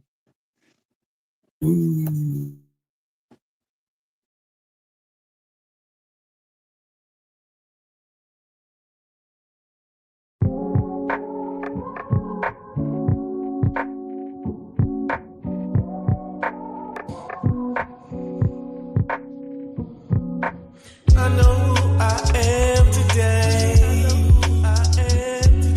And you can't lie to me no more. I'm a child of the Most High. And you the devil, the Bible speaks of. Set my people free. Yeah. Let them go. Let them go. Set my people free. Let them go. Let them go. Tell you the truth, this ain't living. Cause every time we step outside, it's attempted suicide, drive-bys and homicide. It's the everyday norm. Welcome to the eye of the storm, where we at war from the day we born to the day we die. Surrounded in the flesh, drowning in these lies from these white guys with these evil eyes towards our own kind, committing genocide. Sliding down the block, then the Glock pop, another brother gone. Tell me when it's gonna stop, cause it's so wrong. But Deuteronomy 28 and 54 will let you know it's all a curse. Plus, we've been systematically played against each other. Only way to conquer a nation is basic. Hope you realize the truth and face it. With the children of Jacob and his kingdom we taking. But this generation will never make it. We don't repent and turn back to the Most High as a nation. I know who I am today. And you can't lie to me no more. I'm a child of the Most High. And you the devil, the Bible speaks of. Set my people free. Yeah. Let them go. Let them go. Set my people free. Let them go. Let them go. Set my people free. All these other nations ever did was rape, robbed, and murder us. Now generation after generation, we born into a sea of lies. With all praise to the Most High for opening up my eyes, and now I see the truth. Got me feeling magnificent. Yes, they hate us cause the drip is sick, but tell you the truth, if it wasn't for us, y'all wouldn't have shit. We that seasoned boy, yeah, the salt of the earth, and it's apparently clear through every verse. So it's Kwam Yasha Allah too, I'm dead in the dirt. I'm taking away up in the chariot. I'm trying to lead my people to freedom like Harriet, or better yet like Moses did. Bible in one hand, sword in the other, go to war like a Makab. Praying mercy on my people, vengeance on my enemies. And I don't fear no man, cause I know them angels surrounding me. So go and tell Pharaoh, let my people go. Let my people go.